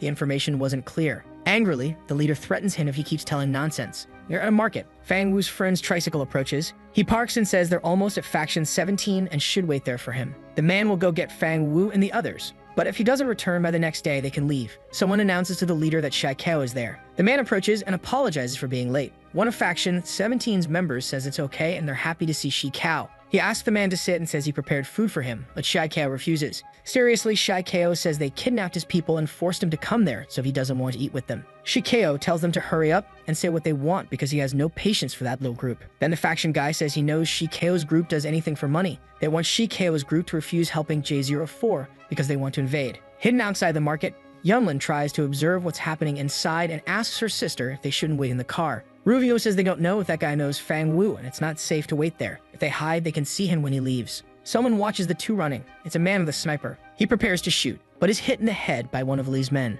The man tells the sisters to stop. He says from that point on it's Faction 17 territory and he can't help them. Ruyo is outraged that the J04 man is following them. Underground, Fang Wu's group is imprisoned. The woman questions again why Yahello is there and about Faction 17. Yahello asks them to leave first and says two girls are waiting for them. Hidden in the bushes, Yunlin and Ruyo see when they arrive at the tricycle. That's Fang Wu's team. They get into the truck bed, and Fang Wen asks when Yahello will replace that electric tricycle, but it was left by his wife. Yunlin and Ruyo leave their hiding spot. Sometime later, Fang Wu tries to contact Qin with the walkie-talkie, but gets no response. Yunlin asks if something really happened to Qin Shuang. Fang Wen says that probably isn't the case. With his strength, he can protect himself easily, and instead he'd come back to find them. Fang Wu says he and his brother will help them search for Qin Shuang. They'll map the Zombie King's region for clues. They head there, a 3-day trip. The Zombie King lies lifeless on the ground, likely defeated by Qin 10 days earlier. Even seeing it personally, it's hard to believe Qin defeated such a monster alone. Ruyo is shocked that the boy's strength was enough to defeat a level 3 zombie. Fang Wu says the boy wasn't the same level as the last time they met.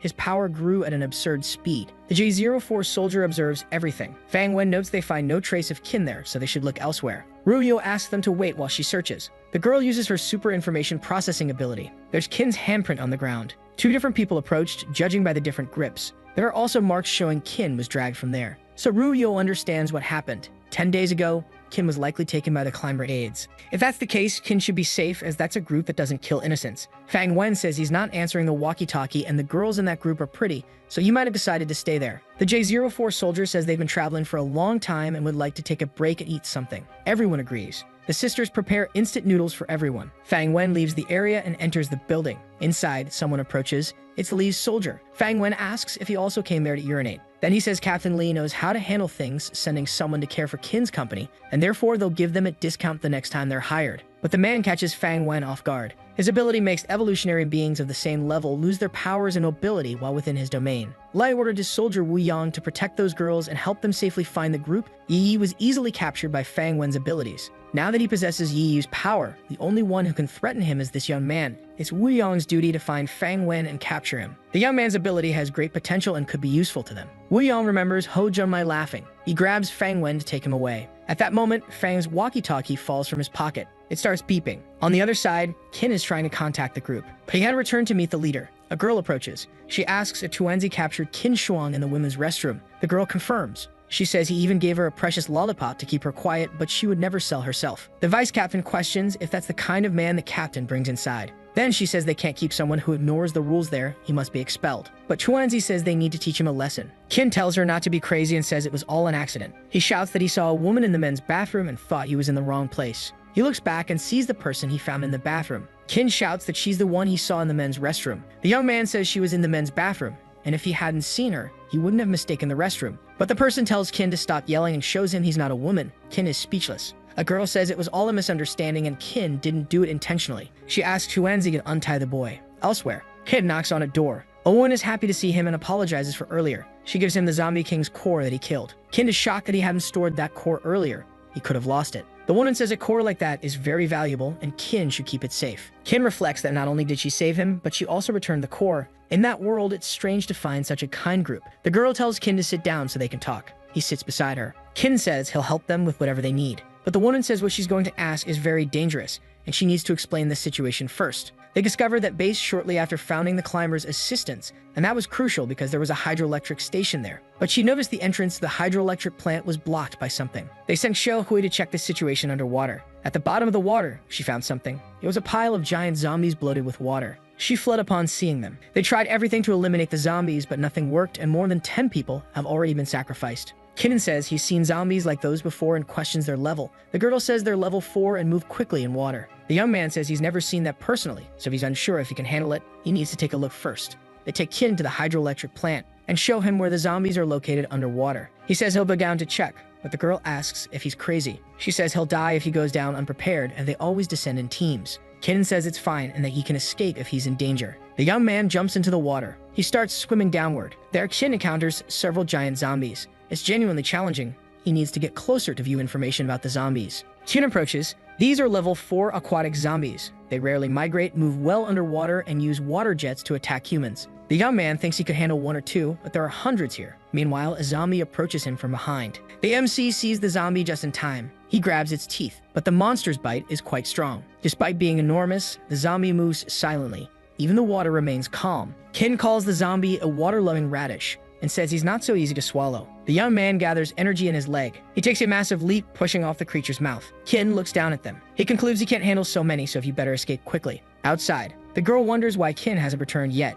The young man emerges from the water. She throws him a ladder. He says they're lucky the zombies can only move along the reservoir bottom and can't swim. The girl says she warned him it was dangerous. Qin removes the diving suit, but when removing the suit, his underwear comes off too. The girl gets angry and chases after him, but Qin tries to justify himself, saying the suit was too tight. Qin meets again with the leader, who asks if he went to the bottom of the reservoir. The young man confirms he did. He says he knows a way to deal with the zombies. He just needs an underwater weapon. The leader asks if he's serious. The vice captain questions whether a rifle will be enough and tells Qin not to be overconfident. But Qin reassures her, saying he's been in similar situations before. When he and Yunlin were surrounded by zombies, he used only 8 perdition bullets to eliminate hundreds of them. 20 shots should be enough for those giant zombies. The captain says they don't have underwater rifles and asks about depth charges, but they've already tried those with limited success. The young man asks if that's their only type of aquatic weapon. Qin asks the system if perdition bullets can be used with explosives, but the system says no, only with fast projectiles fired from regular weapons. The young man is shocked. He begins pondering what to do since he's already assured them he could handle it. Qin gets an idea. He asks the captain if she can help him. She tells him to call her Yu Lu and says she'll assist him however she can. Qin asks for help to build something, then begins sketching it on paper. Yu Lu says the mechanics seem simple and she can make it the same day. Later, they return to the reservoir. Qin is holding a crossbow and tells him to wait for him. The improvised crossbow can fire high-speed projectiles. This means it meets the system's criteria. Qin jumps into the water. He swims to the bottom. Then he asks the system to load 20 rounds of perdition bullets. He does this, consuming 1,000 ability points. Qin shoots the giant zombies in different places. The 20 shots are fired, and now he must wait about 20 hours for the effect. But the zombies see him. Outside, the girls await his return. A huge explosion occurs. Qin is thrown out of the water. He wonders what's going on and if the perdition bullets aren't supposed to take forever to take effect. The system says their timing is unstable and uncontrollable. Kin gets angry and says he'll never use those bullets again. Below, the vice captain mocks him. Far away, Ruvio finishes her noodles and grabs another. Yunlin complains they're Fang Wen's, but she says he was the one who took too long in the bathroom. Then Fang Wu gets up and says he's going to look for him.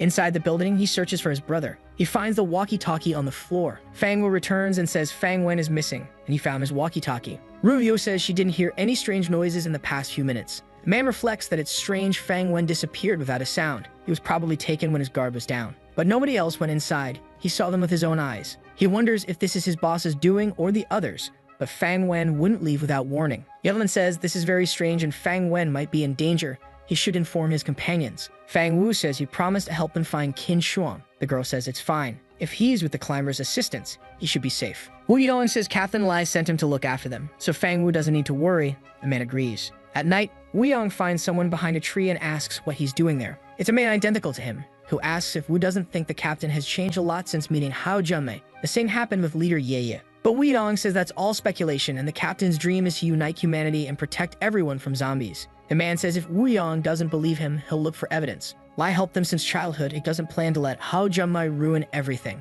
Yunlin approaches Wu and asks who he's talking to. He replies he was reporting to base that they're heading to the climber's assistant group's territory the next day, then asks why she isn't sleeping. Yunlin responds that she can't sleep as long as someone else is awake. Meanwhile, at the climber's assistant's base, Qin receives care after being hurt by the explosion. Captain Yu Lu says it might hurt a little, but it's good for recovery. A woman approaches and says the young man worked hard and even if it didn't work, they appreciate his efforts. Qin says he'll find a way. He won't accept losing to those swollen-headed zombies. The vice captain asks if he's planning to blow things up again. He gets angry and insists he'll definitely solve the hydroelectric problem. They'll see. Qin thinks he wanted to save that Zombie King's core for a critical moment, but he can't wait anymore. His dignity demands he handles those zombies now. The young man asks the system if the Zombie King's core has any other uses besides charging ability points. The system says no, so Qin asks to charge it. Now Qin has 10,050 ability points. If he uses those 10,000 points just to evolve, he could reach level 7. Qin decides there's no point in wasting time and tells the system to upgrade 10 times.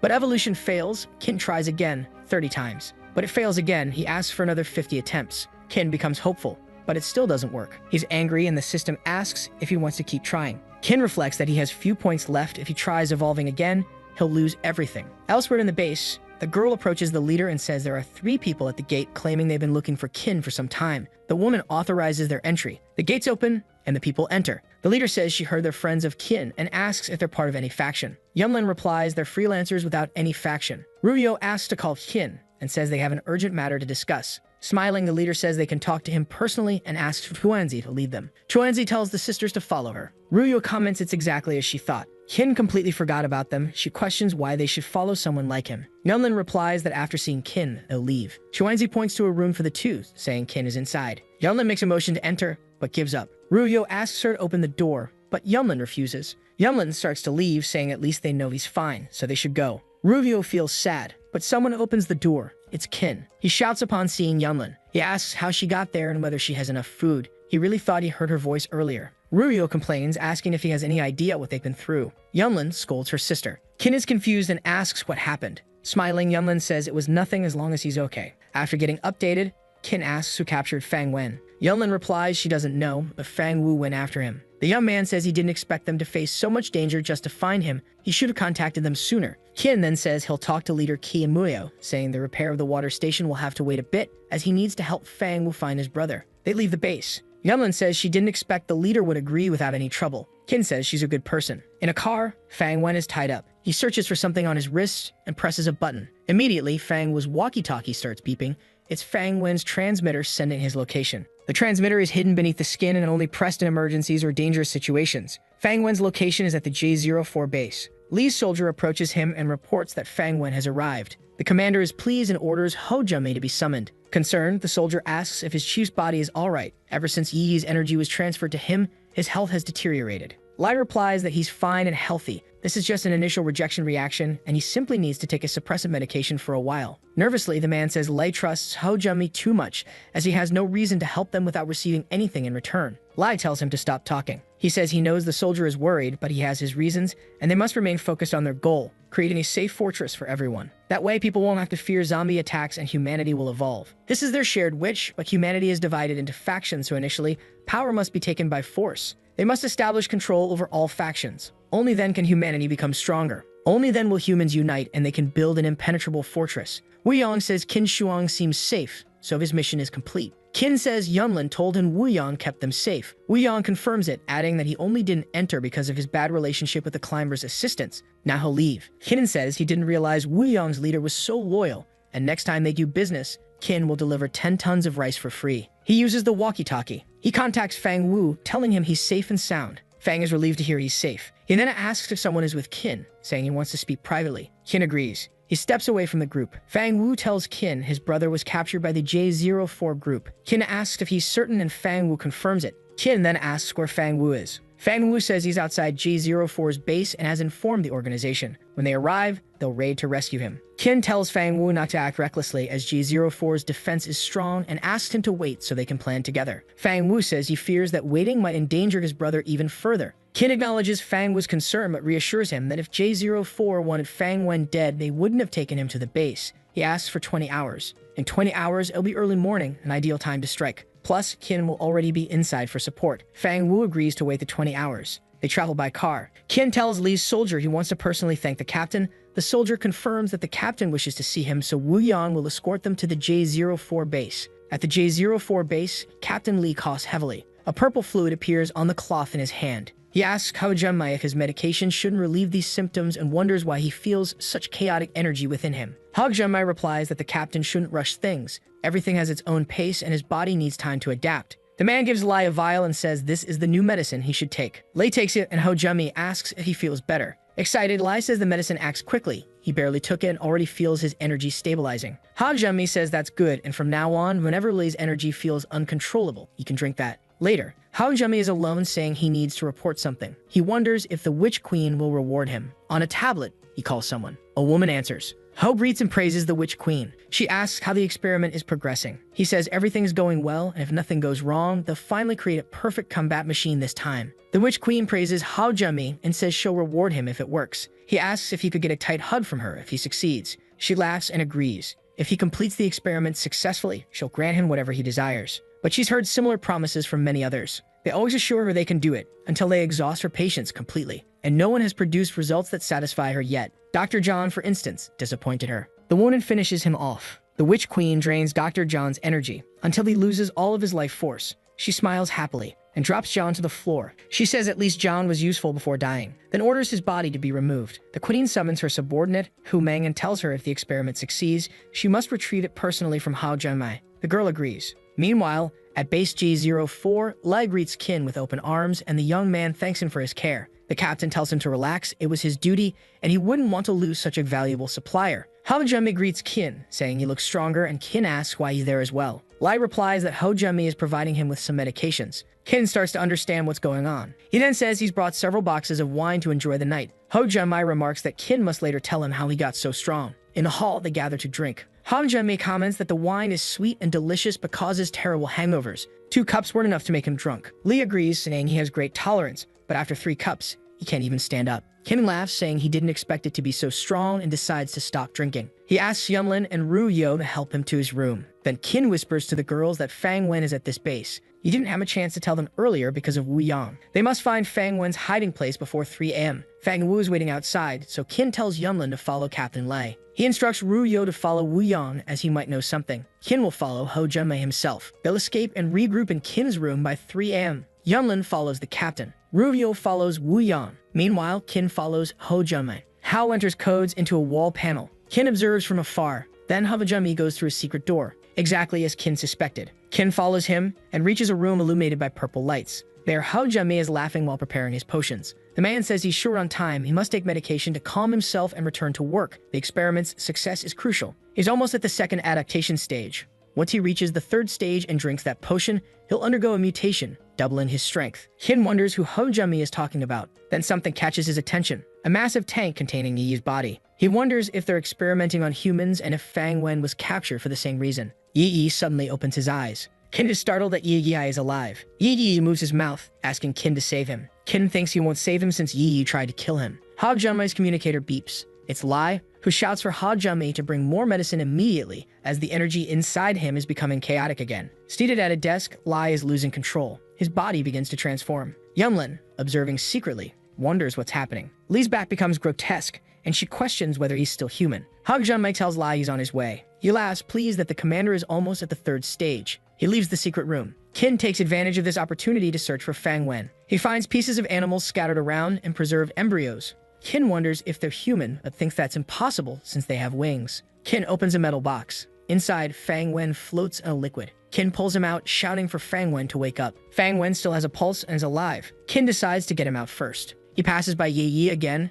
and feels anger, but decides he can't leave him there. Qin says he's saving him only because he can't bear to watch, but Yi must stop trying to kill him. Yi stares at him seriously, but doesn't move. Qin asks if he can't walk. Qin takes a deep breath. He decides to carry them both, wondering how he ended up in a situation carrying 2 naked men. Inside the base, a man approaches the gate. The guard asks what he's doing there so late. With a swift movement, the man slashes the guard's throat, then opens the gate. Outside stands a large group. They're members of Faction 17. Elsewhere, the woman tells Fang Wu they can't enter tonight. He agrees, saying all they can do is wait for Qin. They hear a noise. Looking closely, they see several cars. They belong to Faction 17, which has already started moving. The sniper takes down the tower guards. Meanwhile, another member climbs up to attack them as well. He signals to the faction. All tower guards have been neutralized, allowing them to move freely. A man approaches Wu Yang, but as soon as Wu Yang turns around, he's shot. Ruvio watches closely as the man orders the rest to enter. Faction 17 follows him as he says the captain is upstairs. On the ground, Wu Yang stands back up despite the bullet to his head. His wound heals instantly, and the bullet drops into his hand.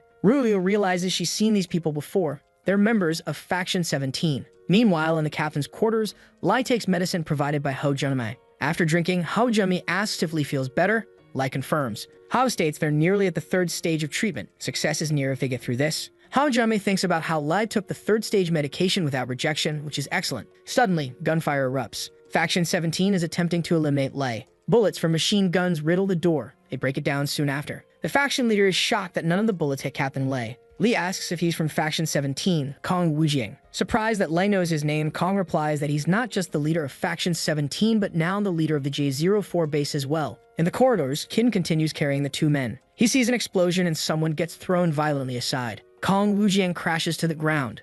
Lai threw him. The captain faces him, water energy surrounding his body. Kong Wujing recognizes that energy is belonging to a level 7 evolutionist. Qin, confused, wonders why there's fighting. He had asked Fang Wu to wait. Moreover, he doesn't recognize this person. He quickly decides he shouldn't seek logic here, but instead exploit the chaos to escape. He moves toward the exit. Once past the gate, he can contact Fang Wu, but something blocks him. It's a magical stone staff. Ha Jumi says he noticed someone acting suspiciously and asks if that was why Qin invited them for drinks. Then he orders Qin to drop the 2 people he's carrying, stating they're extremely important to him. Qin turns away and continues walking. Ha Jumi asks if he's trying to escape. He thrusts the staff, hitting Qin in the back. Qin's legs tremble and he nearly falls but manages to stay up and starts running. Qin feels pain where he was struck. Zombie toxin is entering his body. Ha Jumi throws the staff, breaking the gate in front of Qin. Ha says Qin won't escape. If he returns the captives, Ha will let him go. Hidden says he doesn't want to fight as they were once battle allies, but if Ho insists, he has no choice. He sets Yi and Fang Wen down, declaring he'll deal with Hao. Ha Jumi says Qin talks too much. He already imagines dissecting him. Qin activates his ability. Energy gathers in his hand. Ha Jumi activates his toxin ability, eager to see Qin's progress, saying even Fang Wu wouldn't stand a chance. A mere drop of his poison can immobilize a giant once struck. The toxin will paralyze Qin's movements. Qin agrees that it's true, but immediately rushes toward Hao. Ha Jumi attacks, but Qin dodges swiftly and lands a powerful blow to Hao's stomach. Qin says he'll finish this quickly. With Ha Jumi on the ground, Qin picks up Fang Wen and Yi again. On the other side of the base, Li and Kong Wujing face each other from afar. Kong Wujing says Lai's power is impossible since Lai shouldn't have Yi use fluid manipulation ability. He laughs, finally understanding why Yi was suddenly killed by his own people. Lai stole their leader's powers. Kong Wujing says Yi, a level 7, was foolishly murdered by his subordinates. Someone like Yi should never have trusted Lai. Li unleashes a water attack. It rushes toward Kong Wujing, but he suddenly vanishes. Lai is stunned. Kong Wujing appears behind him, placing a gun against Li's head, asking if he's looking for him. Kong Wujing pulls the trigger multiple times. He hits Li's head several times, but the bullets pass through his head, which has turned into liquid. Kong Wujing notices that Lai's power includes transforming his own body into water. Lai tries to attack Kong Wujing again, but he disappears once more and reappears in front of him. Serious, Lai realizes that Kong Wujing isn't just fast, it's not even possible to trace his movements. Worried, Kong Wujing says he can't defeat Lai with traditional methods. He's a level 6 evolutionist whose ability is teleportation up to 500 meters. Lai tries to hit Kong Wujing multiple times in a row, but he doesn't succeed. The boy appears in different places, so Lai starts getting frustrated. Kong Wujing says that Lai's ability is truly amazing and wasn't part of their plan, so he'll have to think of a way to stop Lai. Meanwhile, they can have some fun. Time passes and Li keeps wasting strikes trying to hit Kong Wujing without success. Lai says they'll see how long Kong Wujing can keep this up. Kong Wujing concludes that Lai has high stamina and winning by exhaustion is impossible. The members of Faction 17 appear, saying they've already taken care of everyone on their side, and Kong Wujing is shocked to see them. Kong Wujing gets excited and goes to them, but Lai strikes the 3. Kong Wujing teleports. One of the guys uses a shield he created with his ability. Immediately, Kong Wujing appears behind Lai and shoots him in the head. But once again, Lai turns his skull into water and the bullets go right through. Kong Wujing shouts that it's the moment, and one of the Faction 17 members uses his ability. He creates a sort of whirlwind that captures Lai. Kong Wujing shouts that it's great and tells the subordinate not to let Lai escape. But the guy says he can't hold him for long. His ability is wind control. Lai turns into liquid and Kong Wujing shouts for them not to let him escape, then orders the other to grab Lai tightly. The other creates 2 steel hands and grabs Lai. Kong Wujing is happy and tells the whirlwind guy to hang in there because he'll be right back. Inside the seal prison they made, Lai tries to break everything to escape. The guy who trapped him is having a hard time keeping him in. Kong Wujing passes by and says he'll be right back. He grabs something. It's a flamethrower. Kong Wujing fires the steel hands. His intention is to cook Lai inside. Inside base J04, chaos has broken out. Qin jumps off a wall. He's carrying 2 men and runs through the bushes, heading toward Fang Wu. The man is impressed to see Qin Shuang with Fang Wen. Qin says he rescued Fang Wen, but couldn't wake him up. Emotionally, Fang Wu thanks the boy. The boy says there's no need to thank him and he would have helped save him anyway because Fang Wen is his friend. The woman picks up Ye Yi and asks who that person is. Fang Wu recognizes him quickly and wonders how he ended up there in that state. Qin Shuang runs back toward the base before giving any explanation. He says that Yunlin and the others are still in there. He needs to help them. Fang Wu asks about Yi Yi, but Qin runs off without saying another word. Yunlin enters the room where Ruyul already is and asks if her sister found any clues about Fang Wen. Yunlin says no, but she found out that Faction 17 invaded. Kong Wujing is fighting Lai and the situation doesn't look good. Ruyul says they need to run, but Yunlin is worried about Fang Wen. Qin enters the room. He says he already saved Fang Wen and they need to get out of there quickly. Everything in base J04 is exploding or on fire. The faction members are wreaking havoc on the base's civilians. Yunlin watches from a distance. A man is shot in the leg. Ruvio notes that Faction 17 also invaded her home and did the same. The people there will end up like them. A child is dragged by the hair. The faction members laugh at the people. One of them drags a girl away from there and slaps her face. The man tells her to obey him if she wants her little brother to live. The girl is scared, her eyes full of tears. But before she could do anything, he was hit in the face with a frying pan. Qin hit him. He crouches in front of the girl and asks if she's okay. Her brother runs in and hugs her. Qin leaves and tells them to stay inside. He drags the Faction 17 member with him. The little boy asks his sister who that is, but she doesn't know Qin, and she forgot to thank him. Inside base G04, Yunlin attacks a young man. He falls unconscious to the ground. Ruryo says the area is completely clear of members from Faction 17. Yunlin says there are still some in other places. Qin says they should go expel the remaining members of Faction 17. Captain Lai captured people to perform human experiments. Qin has no intention of saving him. But Faction 17 is killing innocents, acting like rabid dogs. They can't allow those rabid dogs to keep killing freely. Qin will take them down one by one. Kong Wujing laughs while trying to burn Lai, but he sees Wu Yang flying toward one of his men. Kong Wujing shouts for his soldier to be careful. Then another manages to capture Wu Yang with his wind power, but someone cuts the fuel pipe of Kong Wujing's flamethrower. It's Wu Yang. Kong Wujing becomes furious and says they broke his flamethrower. But his subordinate says not to worry because Lai doesn't seem to be moving anymore. Suddenly, the young man who controls wind feels something strange. His body starts to be consumed. Kong Wujing also feels like he's being drained. Basically, Lai is absorbing the moisture around him to recover. Far away from there, someone tries to wake up Hao Junmei. It's the girl the Witch Queen sent to bring him back. She says judging by his condition, he seems to have failed again and his experiment is being roasted. Hao Junmei gets up laughing and says he'll be fine. If Lai doesn't survive an attack from Faction 17, then his experiment will have failed. Li causes a huge explosion from afar. Qin sees the explosion coming from Li's side. Fire and smoke rise into the sky. Members of Faction 17 are thrown far away. Kong Wujing crashes against the wall. Lai has become a water creature. He takes on a different form. Kong Wujing is astonished at what he sees. Woo-young wonders what that is. They wonder if that monster is a zombie. Hagjami and the girl run through the corridors. He stops at a balcony and looks toward where Lai is. His experiment was a success. He created an artificial zombie king. The water creature, Lai, became walk slowly. Woo-young wonders if that is still the captain. Kong Woo-jing can't identify what that thing is. That thing is bad. Then Kong Woo-jing shouts for his comrades to get out of there now. They say they fought hard to get there and don't want to flee. Furious, Kong Woo-jing tells them to stop being crazy and escape. Lee crouches down and makes a powerful leap. He lands behind the two and grabs them by their necks. Kong Woo-jing panics and tries to shoot the monster, but the bullet just passes through it without causing any damage. Holding both by the neck, Lai sucks out their moisture, leaving them drained. One of them cuts off Lee's arms. Kong Woo-jing shouts for them to run quickly. Lai manages to capture both before they can escape. This time, he envelops their heads with water, killing them by asphyxiation. Kong Woo-jing becomes furious and yells at Lai to let them go. But Lai hits him with a water jet from his back that pierces him. The man can't believe that's possible. He was pierced right after teleporting.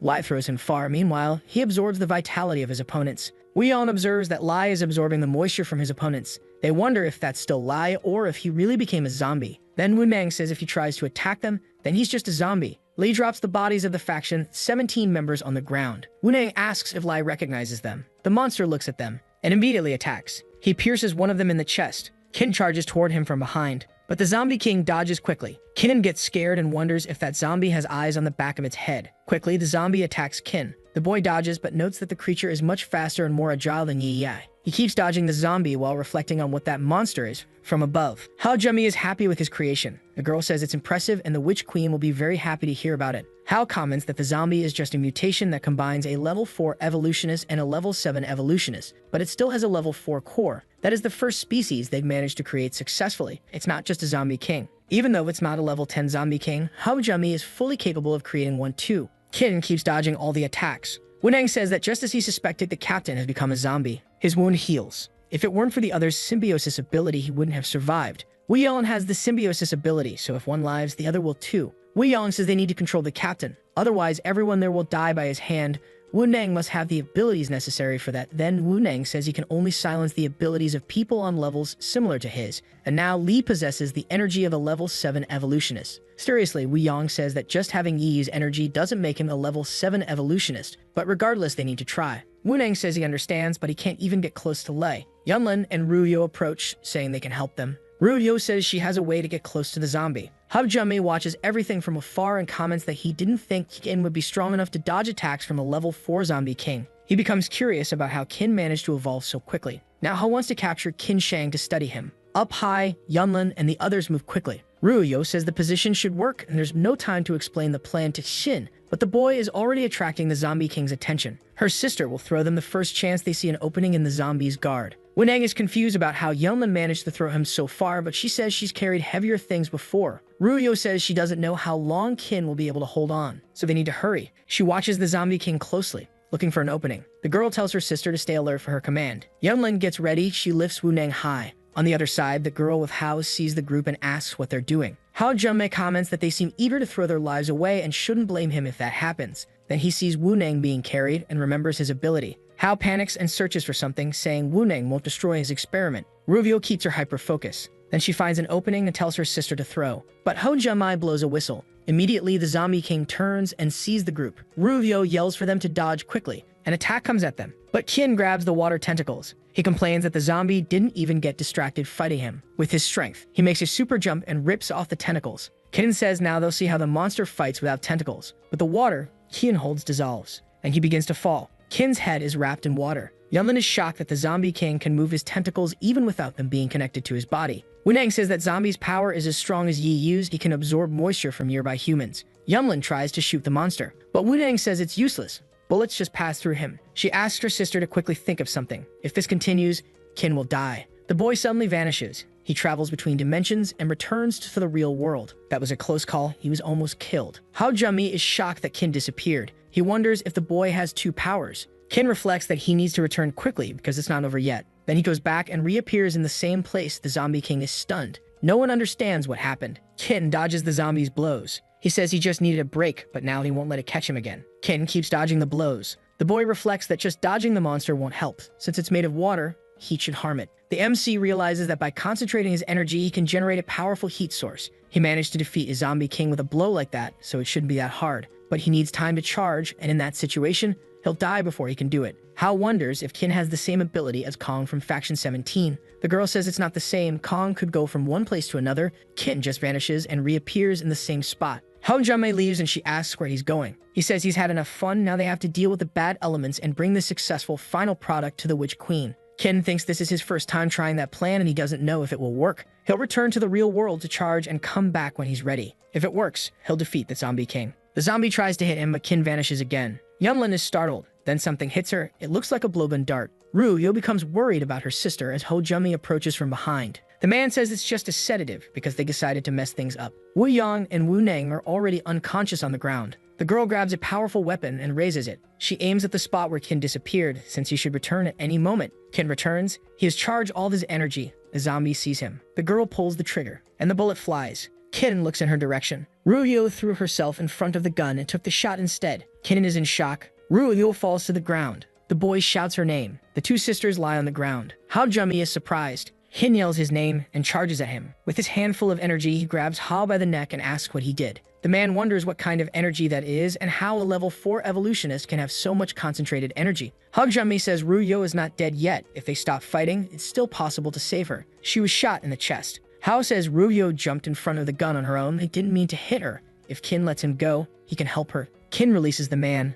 A water attack nearly hits him. Hao Junmei remembers the Zombie King is still there. He uses his whistle, and the creature stops. The zombie returns to human size and stands in front of the man. Hao Junmei says he didn't expect him to be so obedient and comments that the genetic technology worked. Kin notices the zombie obeys Hao's commands and wonders what's going on. Hao laughs and tells him not to worry because the zombie won't attack him anymore, continuing that fight wouldn't benefit either of them. Later, Hao Junmei injected an anesthetic toxin into Ruyo that can stop the bleeding for 2 hours. During that time, Kin must find a doctor. The sedative he used on the other 3 will also wear off in 2 hours. Given the chaos in the city, it's unlikely Kin will find a doctor. He turns to Hu Meng and tells him to leave. The girl looks thoughtfully at Kin. He glares at her with hatred. Then Ho Junmei, Hu Meng, and the Zombie King leave the area later. Far from there, someone knocks hard on Dr. Zhou's door. The woman opens it. Kin is holding Ruyo in his arms and says she was shot and needs help immediately. The doctor rushes to prepare the operating table. Kin asks if the girl will be okay. Zhao tells him to get out and not to disturb her. The boy leaves the room. He reflects that Hu Meng tried to shoot him and Ruyo protected him.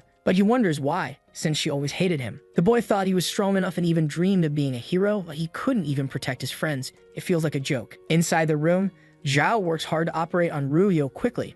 She manages to extract a piece of the bullet, but there are many fragments and her equipment isn't enough for such a delicate surgery. Hao leaves the room and Kin asks how the surgery went and if it worked. She says it didn't. She says her equipment isn't sufficient. Ruyo needs to be transferred to a better facility. Kin asks where that better place is and says he'll take her there. The woman says the nearest hospital is at the Earth Alliance facility. Meanwhile, at the Earth Alliance, a man enters a room and asks for updates. There's another man there with a bionic leg sitting on a bench. He tells the first one to start talking. The soldier says 3 people are outside the city. One of them was shot and they're requesting medical help. They offered any supplies in exchange. The man stays silent for a moment and orders them to let them in the city. Someone is driving a car. It's Hao Junmei and Hu Meng, and he says he's grateful for the shots she fired. Otherwise, he would have suffered some losses. Hu Meng is confused and says the bullets were blocked by Ruyo. Then Hao Junmei says that's exactly why they got Qin Shuan's attention. If he used all that energy, it would have been a disaster. He can't afford to make any mistake with his first successful experiment. Hu Meng says that even if Qin is powerful, he couldn't escape the 3 of them. But Hao says the time hasn't come yet.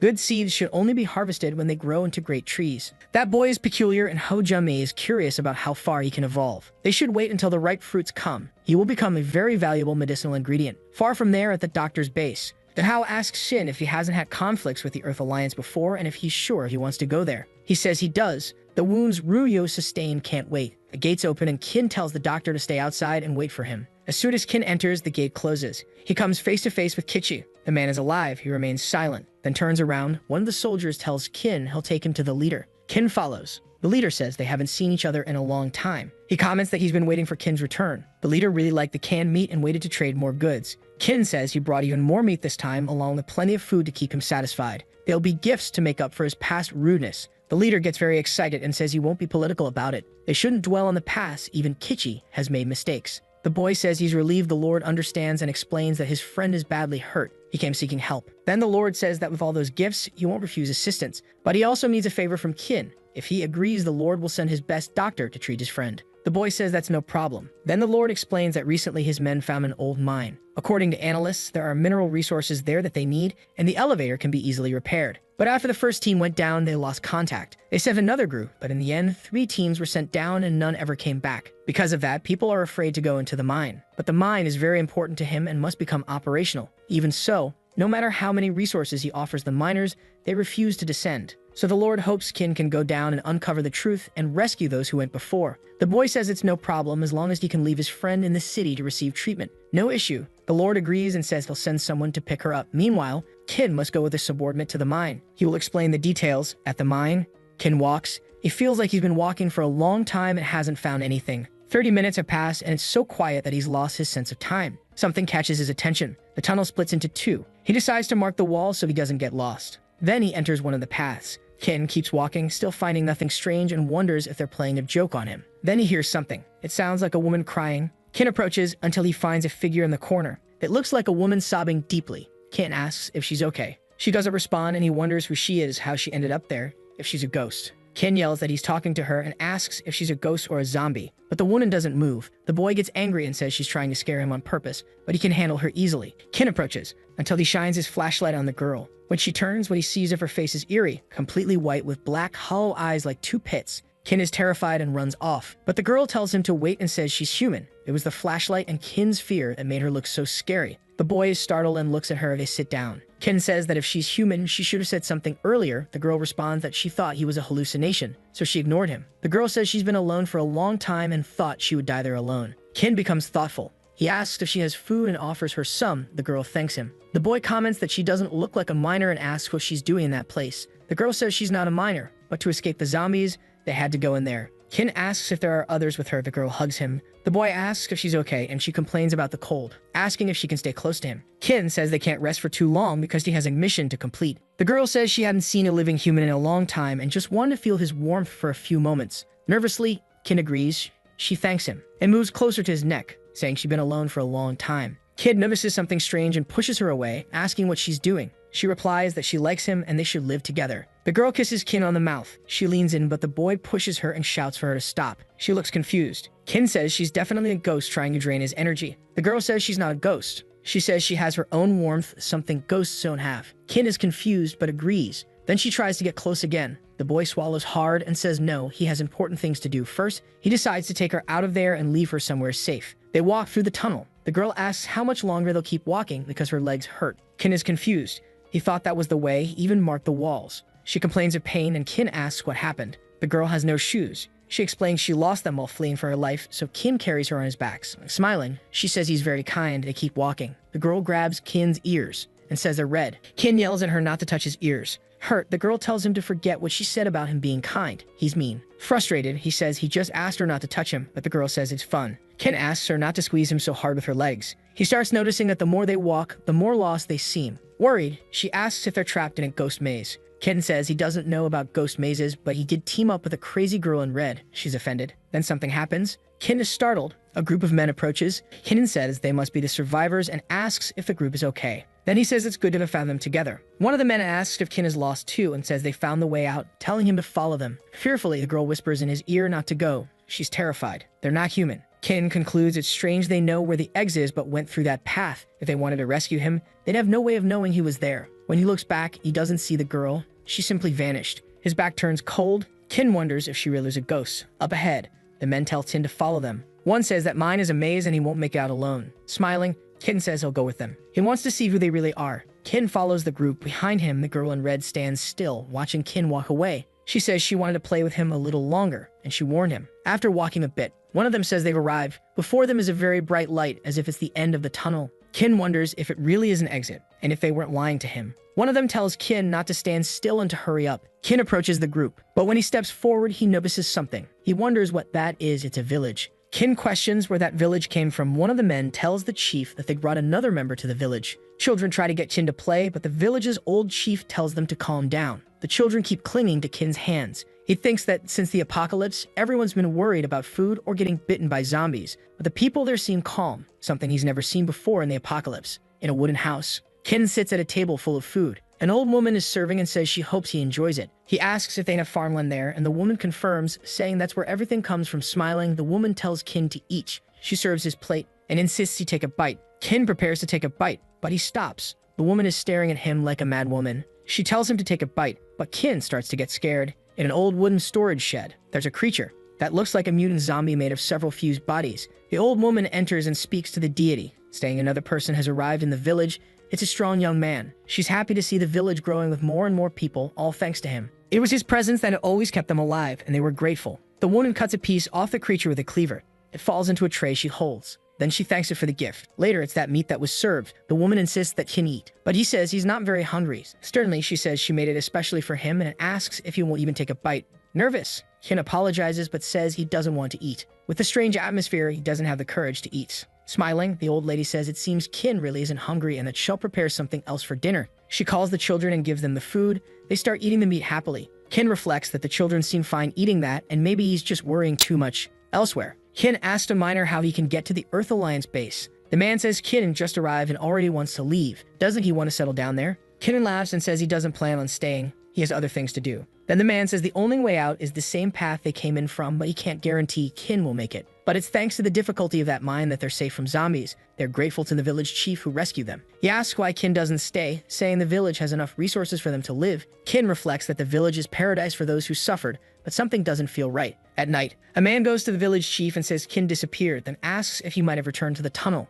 The old man says that can't happen and orders them to retrieve him. If he's not rescued, he may be trapped in the cave forever. The man replies that it's almost time. Then the old chief agrees and says they can't keep the deity waiting. They'll greet it before searching for the boy. In the shed where the grotesque monster is, the villagers gather, and the old man says they're there to pay respect and ask it to continue providing enough food. The villagers extend their arms to the deity. The creature releases its tentacles. They reach out to the villagers and attach to their arms. Absorbing what they have, the monster is pleased. The old man says that's all and tells the creature not to be disappointed. More people will arrive soon. The new miners also need to meet the deity. The old man orders them to be brought. The miners arrive. One of them asks why the chief wanted to see them. The old man says it's time for their initiation ceremony. The three enter. The door closes behind them. One of them jumps in fright upon seeing the creature inside. The others are also shocked and shout that it's a mutant zombie. The group tries to flee, but is blocked. One of them asks if the people there are crazy, saying the thing is a giant zombie. The old man tells them to calm down, the creature won't hurt them. He's standing right next to the monster and it does nothing to him. That mutant zombie truly doesn't even touch the old man.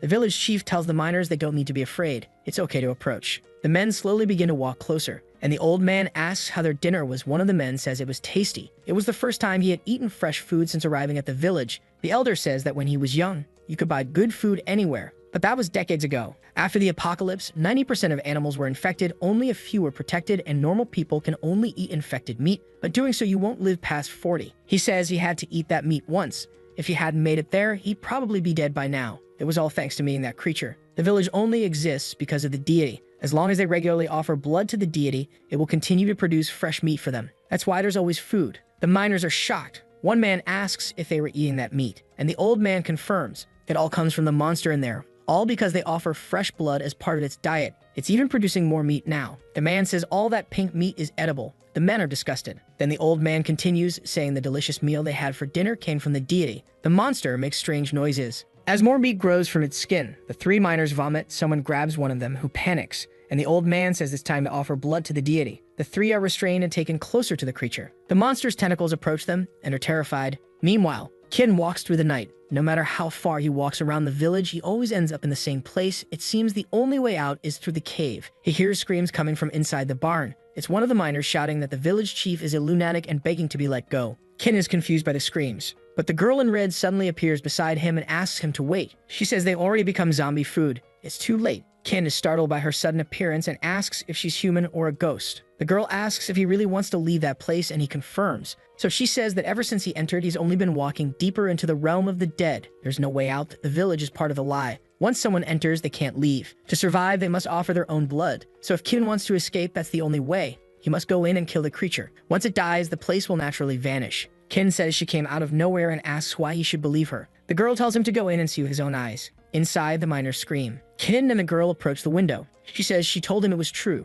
Those villagers are sacrificing their own blood to feed a zombie, and then eating the tumors that grow from it. Otherwise, they'd have nothing to eat. Kin shouts for them to stop. The girl yells at him not to act suddenly. She hasn't finished explaining her plan. But Kin starts using his power and yells for them to release the men. He quickly slices through the zombie's tentacles. The old village chief panics. Kin shouts that the zombie is disgusting and that he'll kill it. Then the old man yells no and steps in front of Kin's strike. The boy ends up wounding the village chief. Kin is left speechless. He didn't think someone would risk their life for a zombie. The old man begs Kin not to hurt the beast. Kin yells that it's not a god. It's just a zombie feeding on their blood. That thing must die or they all will. Then the elder says it's not a zombie. It's his brother. He remembers his brother and how happy he was to see him. He had just bought food for them and gave his little brother an apple. The boy asked when they could talk to their parents again, but the man told him to go back to his cartoons. Time passed, and the zombies overran everything. The man tried to get his little brother to be quiet, but he was too scared. Everyone fled. The man led the group and decided they should rest. His brother asked what they'd do if the monsters caught them, but he said he was there to protect him. The child fell asleep, and the zombies came. The boy woke up in terror. His brother was fighting off the monsters, trying to hold them back. But the door wouldn't hold much longer. The man shouted that he had been infected and told them to grab his brother and run. A woman screamed for Zhang Hong. His little brother was desperate for him. The boy said he wanted to stay with him, but Zhang yelled at them to go. The child cried hard, and his brother told Xiao Lu to survive. While he lived, there would be hope. The woman took Xiao Lu by the arm and led him away. The boy kept crying for his brother. The zombies broke the door and swarmed over Zhang. A little further away, Xiao Lu collapsed on the ground, heartbroken. The woman told him that wasn't a place to rest. The boy told the group to go and not worry about him. But the woman tried to lift him. If they didn't hurry, they'd be left behind. Xiao Lu said his whole family was dead. If he hadn't been a burden, his brother would still be alive. He said he caused everyone's death. The woman slapped him across the face and told him to keep going and end all of that, then asked if he'd forgotten his brother's last words. That Xiao Lu should live. While he was alive, there would be hope. He didn't just need to survive, but fulfill what his brother wanted. 10 years later, it was raining heavily, and Xiao Lu was inside a place outside. The zombies were about to break through. A man says that if they're accidentally infected, they'll be in serious trouble. The group's doctor tells them to stay inside until the rain stops. The doctor is Zhang Lu, 22 years old, and he helps take care of the group members. The group notes that without Zhang, they wouldn't have advanced as fast. A good doctor is worth more than 3 evolutionists. If they keep doing well, they'll owe him a drink when they return to the faction. Suddenly, a loud noise echoes. The group is startled. Zombies are invading. One of them says it's impossible. He scouted the building and there were no zombies. Another yells for them to grab the supplies and get out. Someone else shouts there's no time to grab the supplies. They start fighting the zombies. The doctor yells for them to carry the wounded first. But there are too many zombies. Zhang falls to the ground and is attacked by the monsters. He screams as death stares him in the face. But then something happens. A zombie stops in front of him.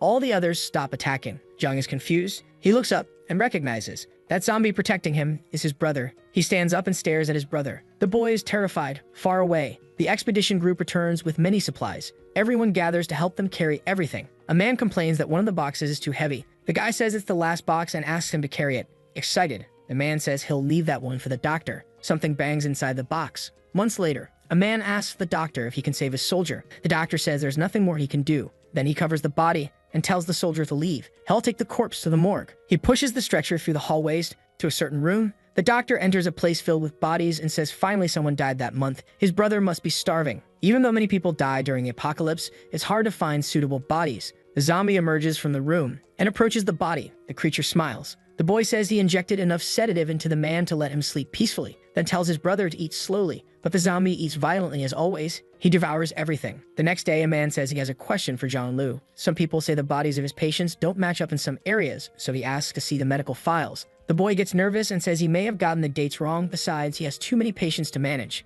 The man agrees. That's true, and in this chaos, it's impossible to keep everything perfect. So he tells Zhang to keep doing his work, and he'll take care of the issue. The doctor thanks the hospital director. Later, the doctor brings another body and says his brother's appetite has grown. If this keeps up, people will notice. But not to worry, he intends to find a solution. He tells the zombie to eat quickly. The creature is no longer human in form. Someone suddenly opens the door. The doctor is startled. It's the director, who asks if it's Zhang Lu's fault. On the floor are many pieces of the dead patient. The boy says it's not what it looks like, and he can explain everything. The zombie won't hurt them. The director shouts that they can't let the zombie escape and orders the guards to be called. But the doctor yells not to do that and to listen to him. Suddenly, Zhang's brother strikes both of them. The zombie takes them down in a single blow. In the end, the director's death didn't help Zhang escape because the guards arrived. They had to flee and hide in the mine. But his brother did nothing wrong. He only protected him. The old man begs Qin not to harm him, saying that without his brother's sacrifice, none of them would have survived until now. The girl in red enters and shouts that it's easy for him to say, but many innocent people were deceived inside that village. In the end, the goal was to feed his brother. An old woman says it was their choice. The village chief is right. Thanks to the deity, they survived. Staying there is their decision. The girl is outraged and asks if they've already forgotten how they tried to force the miners earlier. The old woman says the first offering is always that way, afterward it gets easier. Everyone there offers their blood willingly to the deity. She can ask them herself. Kin says that if that's how they feel, he won't interfere, but they must understand he and the others don't want to remain trapped there forever. The old man replies that if Kin wants to leave, they won't stop him and he'll ask his brother to let him go. Turning to the zombie, he tells it to allow Kin to leave. The creature opens a portal. Kin and the girl are shocked. The girl is indignant. She waited for that exit for years and had even been deep inside the zombie. Kin turns to the group and asks who wants to leave. No one answers. Kin asks the miners, but they say it's not that bad and they want to stay. The girl urges them to leave that place. Kin reflects that if he killed the zombie and forced the people to leave, he'd destroy their lives because the apocalypse has made life worse than death, fear, and rage. That's how they live. The outside world is a real hell. A portal opens in the middle of the jungle. Kin steps out and wonders why he was the only one who left. A man goes to the Lord and says he has something to report. Kin Shuang is outside and wants to meet. The Lord says to let him in. The boy arrives, and the man asks how the mission went. Kin apologizes and says that for various reasons he couldn't complete the mission. The Lord slams the table and says that wasn't their deal. Kin was to complete the mission and the Lord would save his friend. The Lord says he upheld his part, and Kin didn't. Kin says he can help get the supplies the Lord wants and will still keep his word. Then the Lord says Kin already broke the deal and compensation won't change that. If Kin wants to change the terms, then he'll leave his friend near death again. Kin gets angry, but the Lord starts laughing and says he's just joking. Now Kin owes him 2 favors, and the Lord will think of a way for him to repay. But first the boy should go see his friend. Kin goes to the hospital. There Ruvio lies in bed. The doctor says the bullet fragments were removed and thanks to her accelerated healing as an evolutionist, she'll be out of bed in a week. Kin thinks he hears someone asking if Ruvio is his girlfriend and saying she's beautiful. He asks if the doctor said something, but the man denies it. The boy gets nervous, unsure if he's hearing things. Later, Kin is asleep. He feels strange and uncomfortable. He senses something under the blanket. When he looks, he sees something moving. He lifts the blanket and is startled to see the ghost girl. Kin kicks her hard. The girl flies across the room and asks if he's human. How could he kick a girl like that? Kin asks if it's just her and says he thought there was a ghost under the covers. Outraged, she complains that he always calls her a ghost. She says she has a name, Jay. Kin asks if she's hurt. Jay says she'll forgive him this time since she only escaped the mine thanks to him. Kin tries to go back to sleep and tells her to go back where she came from. The girl says not to ignore her and asks if he doesn't want to know how she'll repay him. Jay says she doesn't like owing people. It makes her feel guilty. And if he lets her repay him, he won't regret it. Kin stays silent for a moment, then grabs her arm and pulls her toward him. She tells him not to be so hasty. Kin asks her to be quiet and says he hasn't slept in days. He just wants to rest. He hugs her and pets her head. Morning comes. Kin wakes up and wonders where Jay went. Meanwhile, the Lord asks someone to summon Kin Shuang. He reflects that if Kin left that mine alone, beating Kichi wasn't just luck. Now he owes him 2 favors. With Kin on his side, his base will have flawless defense. Over the years, he never skimped on security. That's why it's so strong. A soldier enters the Lord's hall and says he has a report. They sent men to Kin Shuang's room, but he wasn't there. The Lord is shocked and furious. He orders them to check if the girl is still at the hospital. Seems like that boy is trying to trick him. The Lord storms into the streets enraged. The people are alarmed. The soldier says they didn't find Kin, but his friend is still in the hospital, so he definitely hasn't escaped. The Lord says he ordered the soldier to keep eyes on Kin and not let him escape. The boy apologizes and begs for another chance. The Lord grabs his own head and says keeping that soldier around is just a waste of resources. The guard shouts that he'll find Kin, but the Lord keeps squeezing the soldier's head tightly. Suddenly, Kin appears in the middle of the crowd, shouting for the Lord and saying he's the one he's looking for. Kin says he brought a gift for the leader, something he won't be able to refuse. The Lord looks at Kin Shuang and asks where the boy was and why his men couldn't find him. Kin laughs and apologizes, saying he had to step out to prepare the gift. He's glad he made it back in time. If he had taken a few minutes longer, that soldier would have been dead. 4 hours earlier, Kin had reflected that there were too many guards around. The Lord clearly didn't want him leaving. From his past experiences, that Lord isn't as nice as he pretends to be, so Kin had to act fast. Then he had an idea and made a dimensional jump. He returned to the real world and sat at a computer. He searched for the best restaurants around. He looked through the rankings until he found the perfect place. When he got there, there was a huge line. Kin would have to wait some time before getting in. He joined the line and wondered what would happen if he cut it. With his speed, no one would notice, but that would be really rude. A staff member came out the door and said they only had ingredients left for the next 3 people in line. Kin was happy to be one of the next 3, but someone appeared behind him, furious, saying they had been waiting a long time. The person shoved him and told him not to cut in line, then stormed up to the staff member and asked if she knew who he was. She replied that he was some kind of online celebrity. The girl said that even if he's famous, they still had to follow the rules. The man got furious and asked how that place could have such incompetent staff. Kid muttered that the guy was insane and questioned whether someone like that should even be a celebrity. Then the staff member told Sin to go in and enjoy his lunch. But just before he entered, the man grabbed him by the shoulder. Kid told him to let go. So the video ends here. If you don't want to miss the next part, activate the notification bell, and see you next time on Tob's channel.